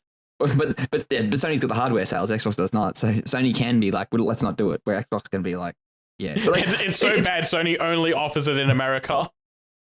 Yeah, I appreciate the hustle. Like every now and then I'll play some only turn-based games like Slay the Spire or something, and it's good that previously it used to only be Xbox, games that were with Xbox Game Pass or PC Game Pass, but now they're transferring it. If they haven't done it now, very soon to any game that you own in your library, so they're kind of expanding it. So it'd be very interesting to kind of see where that goes. And maybe I'll be playing, if I eventually buy Metaphor ReFantazio, maybe I'll be playing that on my phone on the tram. I will actually dismantle and kill you. What if it's like, runs good? And you know what? You wouldn't even be punished for that because it would be dismantling and killing an Xbox. Phil will get you. But like realistically though, my phone screen is better than my TV screen, especially with all the glare I'm getting at fucking daylight savings time. I cannot play video games. Anyway, I could talk about glare for the rest of the podcast. I think this is a good pivot for Xbox. It's a necessary pivot. They can't stay stagnant. They have to do something, and this is what they're doing. And this is why if not this console, the next console will probably be Xbox's last, for better or worse. I think it would be much funnier if Xbox said, we're now running the campaign of licking things to claim them as your own, and then they lick a PS5 and say, this is an Xbox now. Hey, can you just say it one more time? I just got to finish typing that up, my meeting notes. Dear Phil, had a great idea, big dog. Yeah, Remember okay, I'll spell it out for you. cartridges? I space AM space AN space XBOX. Right, you got me. Part of the ad campaign is them actually selling clothes that say this is an Xbox or this is not an Xbox on them. They are trying to they are doing an extra step on trying to make you buy brands loyalty. Yeah, like Even if you're not, even if you're an Xbox, if you don't like Xbox and you don't want to be an Xbox, then we have the option of buying a hoodie that says this is not an Xbox on it. Give us money. I can't believe that when you buy an Xbox, you actually get two Xboxes. You get one as the physical console, and you get the other one by taking the physical console out of the box, making it a box, but then you flat pack that box to recycle it because you're a good boy, and therefore it becomes an Xbox. All right, can we move on? I'm having a stroke. Don't forget the TV that you own was already an Xbox before you got the Xbox. That's true. That's true. Steve, is that Xbox inside your chest doing okay? My heart, yes. Imagine it doesn't matter. Let's move on. Move on. We shall. Right. What do we have next? Sony trying to claim the fucking Meta is an Xbox. That's so stupid. Can it stream cloud gaming? Yeah. Oh, look, here we go. Here, Steph's going to be like, it's not VR. But then, like, yeah, like, didn't PSVR 2 sell like 3 copies? Yeah, we get it. You're upset. You're salty that Xboxes might actually be selling something. Yeah, all right, get over it. You're doing a lot of straw manning there. Yeah? Boom. Yeah, and you know what, Seth? When the big bad wolf comes to blow down the house, that house is now an Xbox. Shit, you're right. But no, I just think it's very stupid to go, yeah, no, our console isn't doing so well, so to keep the brand going alive and make it seem like we're doing well, just everything we've ever partnered with, that's an Xbox now. Don't worry about it. Brand's fine. Whoa, I don't think they're trying to say that they're doing well. I think this is a very desperate attempt. But a big surprise, Seth wants Xbox to die. More news at 11. I want their console the sun burns you when you go outside. I want their console to do good so that Sony gets their teeth kicked in even more over the stupidity of the PS5 Pro. They can only pull that shit off because the Xbox is doing so poorly. And Nintendo doesn't want to release a Switch too. You know what? You're right, Seth. We should all go out and buy 20 Xboxes. In regions where they're not selling that well, so we should all go to Japan and buy 20 Xboxes. Maybe if they made a compelling argument on why I should own an Xbox. The one compelling argument you just don't like Sony.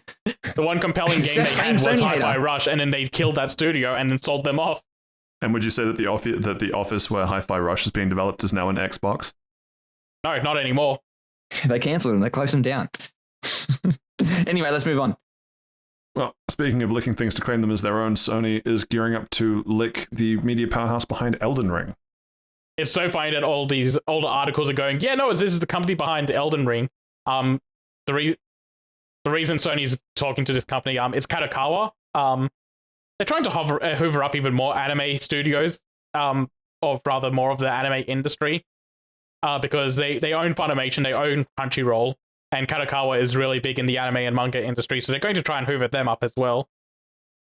Not really much to add to that. That's correct. Correct, and very, very stupid. I hope this doesn't go through. So Steven can't get on my case about me hating on Xbox buying Activision. I also don't want Sony to buy this. Famed Sony haters. Who do you want to buy it, Seth? I want Kadokawa to do good on their own. Is that an But option? But then who's going to buy them? No one. They get to own themselves. They get to buy themselves. Bad ending. They got hoovered up by Embracer. Medium ending. They got hoovered up by Xbox. Chaotic ending. They are Xbox. It always has been. I think Kadokawa's logo is green. I can't wait to be like on my phone and my mum to come in, get off the Xbox. And I'm like, yeah, right. Is a Game Boy an Xbox? On paper. Stop playing those Pikachu, Stephen. But it's actually Power World. Anyway, let's move on. We have nothing. I'm just shit talking at this point. And finally, we get to talk about the Game Awards 2024. We have some nominees. Should we leave Game of the Year for last and go from the bottom up? Can we just say the ones we're interested in? Like, the ones some we're of these I interested just don't care about. Yeah, because no one gives a shit about the esports ones. Well, sure. I mean, hang on. No, you're right. Who wants to go first? You want to go first, Seth? Very based that Usada Pecora is in Content Creator of the Year. I need her to win so that Jeff Keighley has to acknowledge a VTuber. No, it'll be Queso that wins. I mean, probably, yeah. The only clip of Queso I know of is the one where he's going for the fast food burgers. Oh, yeah, he's so fucking cooked. Chad, is this real? That's so fucking good. God, he's a fat piece of shit. I love him so much. He's slowly going through it and realizing he's actually cooked because he does recognize each burger. Yeah, it's a good video. Like, he genuinely has like good stuff. I just think of the Meat Canyon video about him being the densest object on the planet. Most anticipated game is most likely going to GTA 6, but I voted Monster Hunter Wilds on that one.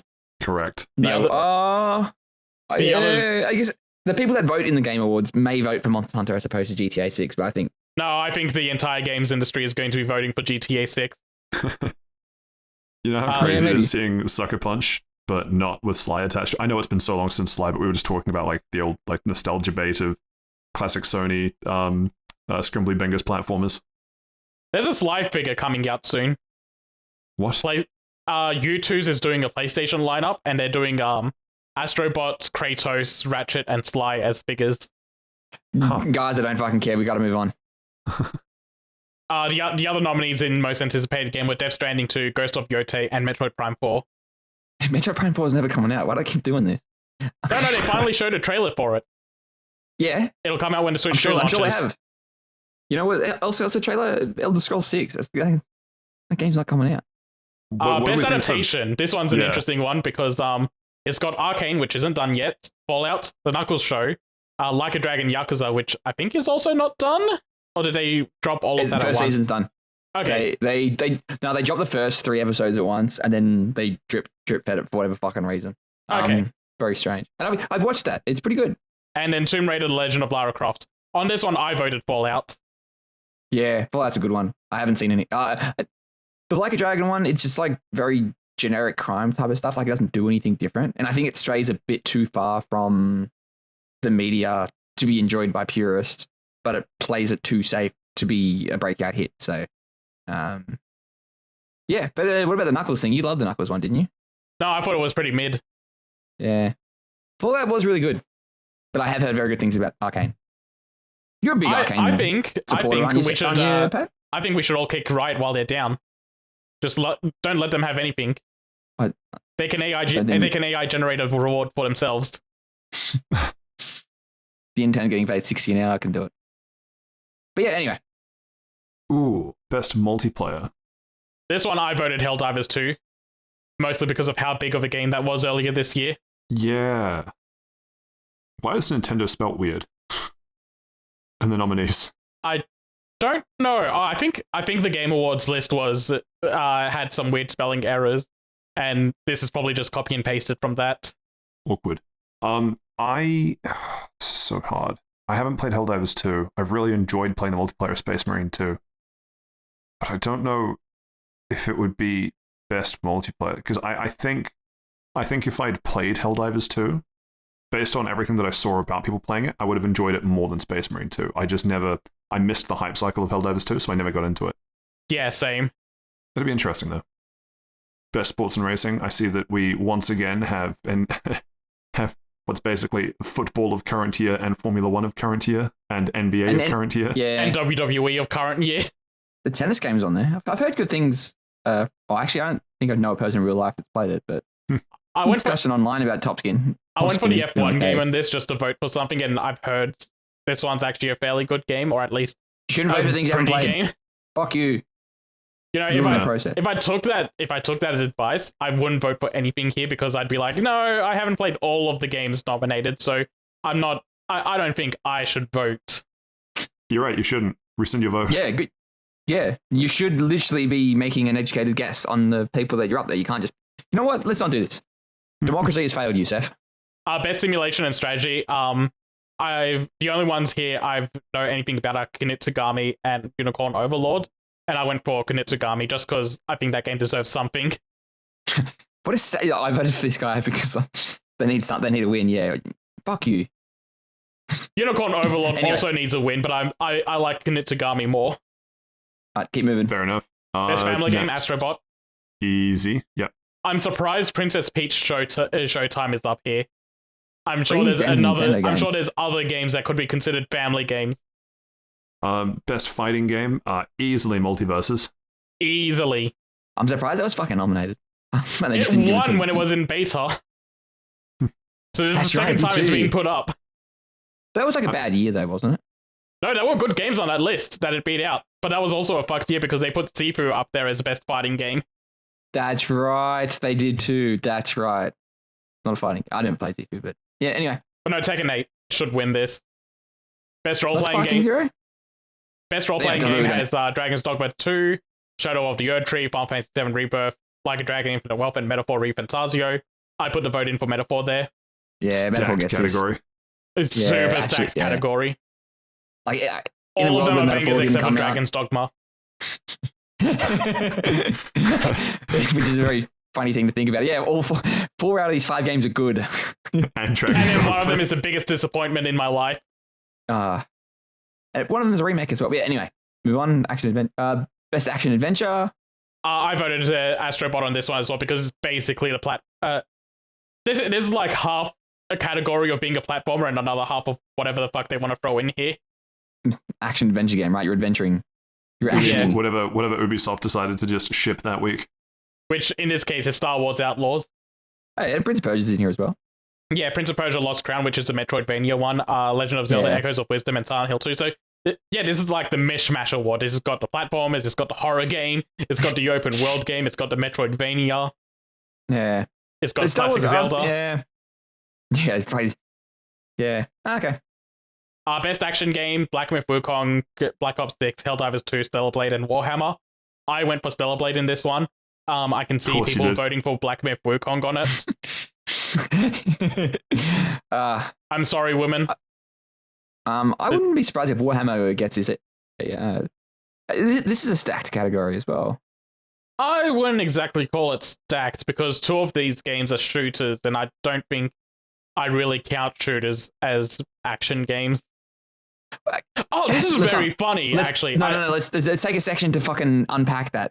So when you're watching a movie and there's a bunch of guns, like you're like, man, don't like this. This is too quiet. Good family movie. No, there's a difference between action in this.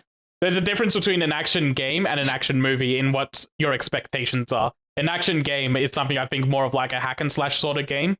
Whereas action movies is something with intense action which can involve guns. You literally have just cannibalized your own argument. It's, I think action games should be hack and slash games. Like, but shooters aren't action games. I don't understand. Shooters are shooters. Yeah, action games are hack and slash games. Like, you got first person shooters and third person shooters. So they fall under the shooter category, not the action that's shooters. category. But look, it doesn't matter. Let's move on. But then wouldn't hack and slash games be third-person shooters? It doesn't matter, we'll move on. Hold up, gotta just lob another grenade. No, because you're not shooting all in them, you're games are either hacking and first-person slashing. shooters or third-person shooters. All games are role-playing games anyway, man. You're playing the role or something. Best mobile game, Pokemon Trading Card Pocket. Didn't get nominated, did it? It did. Yeah, dude. Oh, it did. Sorry, I fucking didn't even say it. The other surely nominees Zenla- are AFK Journey, Balatro, Zenless Zone Zero, and Wuthering Wave. Why'd you say it like that? I'm I don't pretty know, sure Zenless Zone Zero. something about the way it's Wuthering really bothers me. Clearly. I'm pretty sure, Zenless will win this. Like, unfortunately, I don't think there's enough content, for lack of a better word, in Pokemon Trading Card Game Pocket. Like, a lot of the people that I know that have played it. on people in the short time it's been out. Very true. I think maybe it'll get more lucky. Maybe it will win this because it's close and people remember it. Like, Zenless Zone Zero was a big deal when it came out in like March or whenever, but unfortunately it's a gacha, so I can't. And you know what? If it wins, they'll celebrate by giving everyone Mewtwo EX and a Gardevoir. Good. No, Push that meta even more. More. The only one I see giving Pokemon TCG Pocket a run for its money is Balatro, which is funny because that's also another card game. See, I think people are going to be less likely to vote for that one because as a mobile game, it came out so recently that everyone's kind of played it out on the other platforms already, whereas Pocket is only a mobile game. Yeah, that's where I see it going as well. It's just that if anything it was going to give it a competition, I think it would have been that one. Because Zenless Zone Zero kind of died off quickly. Wuthering Waves, it didn't really. It was kind of there for like a week and then it was gone. And AFK Journey is just another one that was like, it was there for a week and it's gone. Yeah, just noticing that we have so many more categories to continue going through. Yeah, that's why I thought we were only doing the ones that we really wanted to do. So does anyone want to hit debut indie game? No. But that's the one. Actually, no. I want. That's the one with Donkey's game. That's his name. I don't know why I had so much trouble trying to think of Donkey. It's because it's like Dunkin' Donuts, who doesn't sponsor this. But yeah, this one's probably going to go to Balatro. I'd say so. I mean, it's funny because there's best independent and best debut indie, and I think one of them is going to Balatro. I think you could make an argument for both of them going for Balatro, and I'll get into that later. Okay, best community support. I want to say this might come down between Baldur's Gate 3 and Helldivers 2. Baldur's Gate 3 just for the amount of updates they've done and adding mod support into the console version. And Helldivers 2, I've heard people make an argument saying this should get the award because they literally told people to review bomb the game to spite Sony and True, get the that's PSN right. thing reversed. Holy shit, a lot of stuff has come out this year. Yeah. Yeah. I wouldn't be surprised if like Fortnite gets it because they say No Man's Sky as well, pretty good. And Final Fantasy 14 always kind of is in the running for this one as well. Yeah. Same with ongoing game. That's Final Fantasy 14, Helldivers 2, Fortnite, Diablo 4, and Destiny 2. I think this should go to Final Fantasy 14 because it had the big expansion this year, and I don't think the others really did anything of note besides Diablo 4. Yeah, Diablo 4 and Destiny 2 both got updates. Diablo 4 did something of note. Fortnite got like classic mode as well. Is that this year? I think so. And Helldivers 2, I don't think should get this award because this is still the first year. It's technically not ongoing. This was the launch year for it. Imagine Concord from downtown with a steel chair. I've got nothing to say about the games for impact category. Or Genshin's not in innovation there, and actually. accessibility. Yep. Best performance. The only game on this list that I've played is Final Fantasy VII Rebirth, and Brianna White does a fantastic job as Aerith in that game, so I can see why she was nominated. Did you play Hellblade 2, Stephen? I did It was not, on Game no. Pass. I fucking should have. I've heard that like it's just the motion capture in general is really good, but that game's like designed more as a movie than as a Yeah, I could see Melina getting the award for it because she does both voice acting and the motion capture in Senua's Saga. But if it just comes down to specifically what the performance is like in game, I could see it going to Brianna. That's the only fucking thing. Oh, sorry, for Melina, it's really the only thing going for her. The fact that she's done the like that because that game's nothing else but a motion capture experience anyway, from what I've heard. Yeah. Best audio design. Even though Astrobot is my baby and I love it, this should go to either Hellblade 2 or Silent Hill 2 because audio design is such a horror game filled category sort of thing. Like this is where horror games shine. I haven't played Rebirth, but the attention to detail that Square Enix has done to kind of recapture the nostalgia could be alright as well. Audio design in Rebirth is very nice. I just think like when I think of good audio design, I think of really good atmosphere and pulling you into the game, and that's usually where like something like Silent Hill 2 would lead. But then for score and music, that one is Rebirth. Astrobot, Rebirth, and Metaphor are really good OSTs. I've heard Stellar Blade has a very good OST as well, but I haven't played that yet, so I can't speak on it. But I think what it really comes down to for me on this one is that Rebirth has such a huge variety of music. Like, I think the OST of this is like 400 tracks and they're all bangers. I think that's what ends up making it lead. Not like it matters, so score and music is going to be in the pre-show. Always gets snubbed. Anything for art direction? I want to give a nod to Astrobot in there. Yeah, Astrobot's nice in there. Metaphor is also very nice in there. Cool that, I know there's been that whole big thing about whether Shadow of the Erdtree is enough to stand on its own in there, but I'm sure the art direction of any of those sorts of games is always going to do well in these sorts of categories. Yeah, FromSoft for art direction is always like a show-in. Best narrative, mostly RPGs, but then there's also Hellblade 2 and Silent Hill 2. I think it's kind of telling. It's been a while since I've seen a Life is Strange game. It's been a while since a Life is Strange game has come out that, I guess True Colors was only a couple of years old, but that Life is Strange has gotten a couple nods in the nominees, but not for Best Narrative. Yeah. Which is kind of where if it was going to get nominated. If it was going to get anything? Yeah. A narrative game not getting put into Best Narrative is very telling, yeah. Yeah. Best Game Direction. It's funny because Best Game Direction and Game of the Year are basically the exact same list. Because they always are in these. So I'll just run down the list. It's Astrobot, Balatro, Black Myth Wukong, Elden Ring, Shadow of the Erdtree, Final Fantasy VII Rebirth, and Metaphor ReFantazio. It's such a weird distinction to make, but I kind of get the difference between Game Direction and Game of the Year. But both of these I gave to Final Fantasy VII Rebirth anyway. I just think it's cool that Balatro gets a nod in both of these. Yeah, and Balatro getting a nod in both of these is why I think it'll take both indie categories. Because if it's good enough to be considered for Game of the Year, I think that means it's better than anything in the other categories. Like, it should automatically default be, like, considered the best indie game. Shit indie game, but wins Game of the Year. Yeah, like, imagine it loses to Animal Well in best indie game, but then it wins Game of the Year. What does that say about Animal Well? Okay, counterpoint. Animal Well wins Best Indie, but Concord wins Game of the Year. What does that say about Animal Well? I'm surprised. Not to listen to Donkey? You reckon Concord will get a nod from Keeley at the Game Awards? No. You'll say something about it? No, absolutely not. Coward. Anyway, that's the list. I don't really have anything more to add to that. I think it's both, it's not surprising, but still a little surprising just how many nods Astrobot got across the nominees. Yeah, I've got a list of things here, but like the number of nominees for certain things. But before I get into that, I also want to bring up that, yeah, Patrick slightly touched on it for Shadow of the Erdtree, but there's been a big hoo-ha online about whether a DLC should be considered for Game of the Year or not.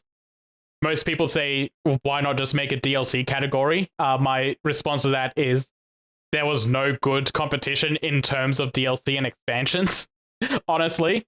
And I think by doing that, you breed an argument that DLCs and expansions are a lesser experience in having a Game of the Year nominee. So I'm kind of glad to see that, like, Shadow of the Erdtree was something that was so good this year that it's like, yeah, even though it was a DLC, it should be considered for an award of being the best game to release this year.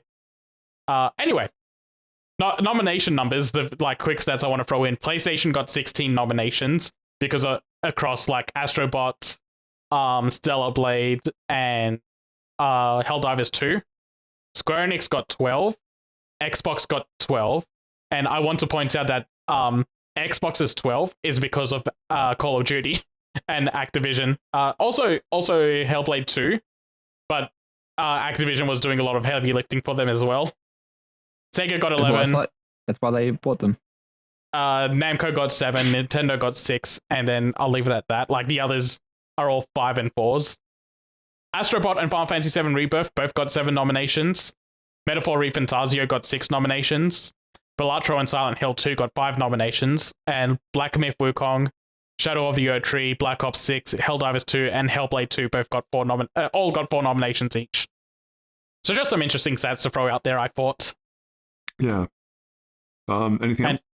The website is still fucked and won't let me download my voter card. Because they added a thing this year where after you vote for all the categories, you can make like a JPEG with all your votes in like a nice ballot form, and it refuses to spawn mine. If it works before if it works, I can't do a screenshot because it's not showing it in that way. If it works before I edit the podcast, and I'll chuck it in the video, I guess, to show what I mean by a nice JPEG. So what you're saying is there's voter fraud in the Game of the Year awards? Oh, there always is. Player's Choice is going to happen in like a week, and that's always got bot votes. The first time they did play, the first time they did Player's Voice votes, it was a bot fight between Sonic Frontiers and Genshin Impact. Insane. Dream blunt rotation. Dream. Yeah, you know, the content creator. Ah, of course. How could I forget? Sorry, man. The man with a face. Yeah, well. The very punchable face. I guess we're going to have to wait and see what eventuates. The actual awards themselves are on... December 12 in America. It'll be December 13 for us. Yes, that's right, yeah. We doing a live recording, fellas? It'll be during work hours. That's me. I'll be unemployed then. So I can do it. Will I take the day off to stream it? I'll join you if you do. Do I want you to join me when I take the day off to stream it? It's a day before I move back to Sydney, so I might be stressed. I'll turn my laptop webcam on and you can watch me pack up my life. It's 11:30 to 3 for us, like 11:30 a.m. to 3 p.m. Yeah, it's a good time. Usually it's during like Christmas party. Anyway, are we good to move on? Yeah, and move on to the end of the episode. Move on to the end of the episode, we shall, because that's the end of the news section. Wait, hold on, real quick. Before we move on to the end of the episode. No audience question. Okay. You really had to stop me to... I was checking the emails to make sure. Every week with this guy. Every fucking week. Well, with that, we are at the end of the news section, the end of the episode. As Saif has said, there's no audience question this week, but if you have one, get in touch. We're on Fast Travel Lounge minus one of the L's on X, formerly Twitter.com, the everything app. Fast Travel Lounge at gmail.com. Fast Travel Lounge on Facebook, and fasttravellounge.bluesky.social. Anything we want to tease for next week? I'll just tease Saif. You're a big fucking idiot. Good tease. Teacher will see you after class, but I think it was worth it. Hopefully I finish Metaphor this very quickly this week, so I can move on to playing Renatus finally. Renatus? Yeah, that was the game that was very Final Fantasy versus 13 coded. 3.5 out of 5, eh? 57% on Metacritic, man. All the best, man. I know what I'm expecting with that game because I played one of their other games. They are budget games. Cool. That's what you have to look forward to next time. But until then, I've been Pat. I've been joined by Saif and Steve. Thank you so much for listening, and we'll catch you next time. Goodbye. Happy birthday, Christmas.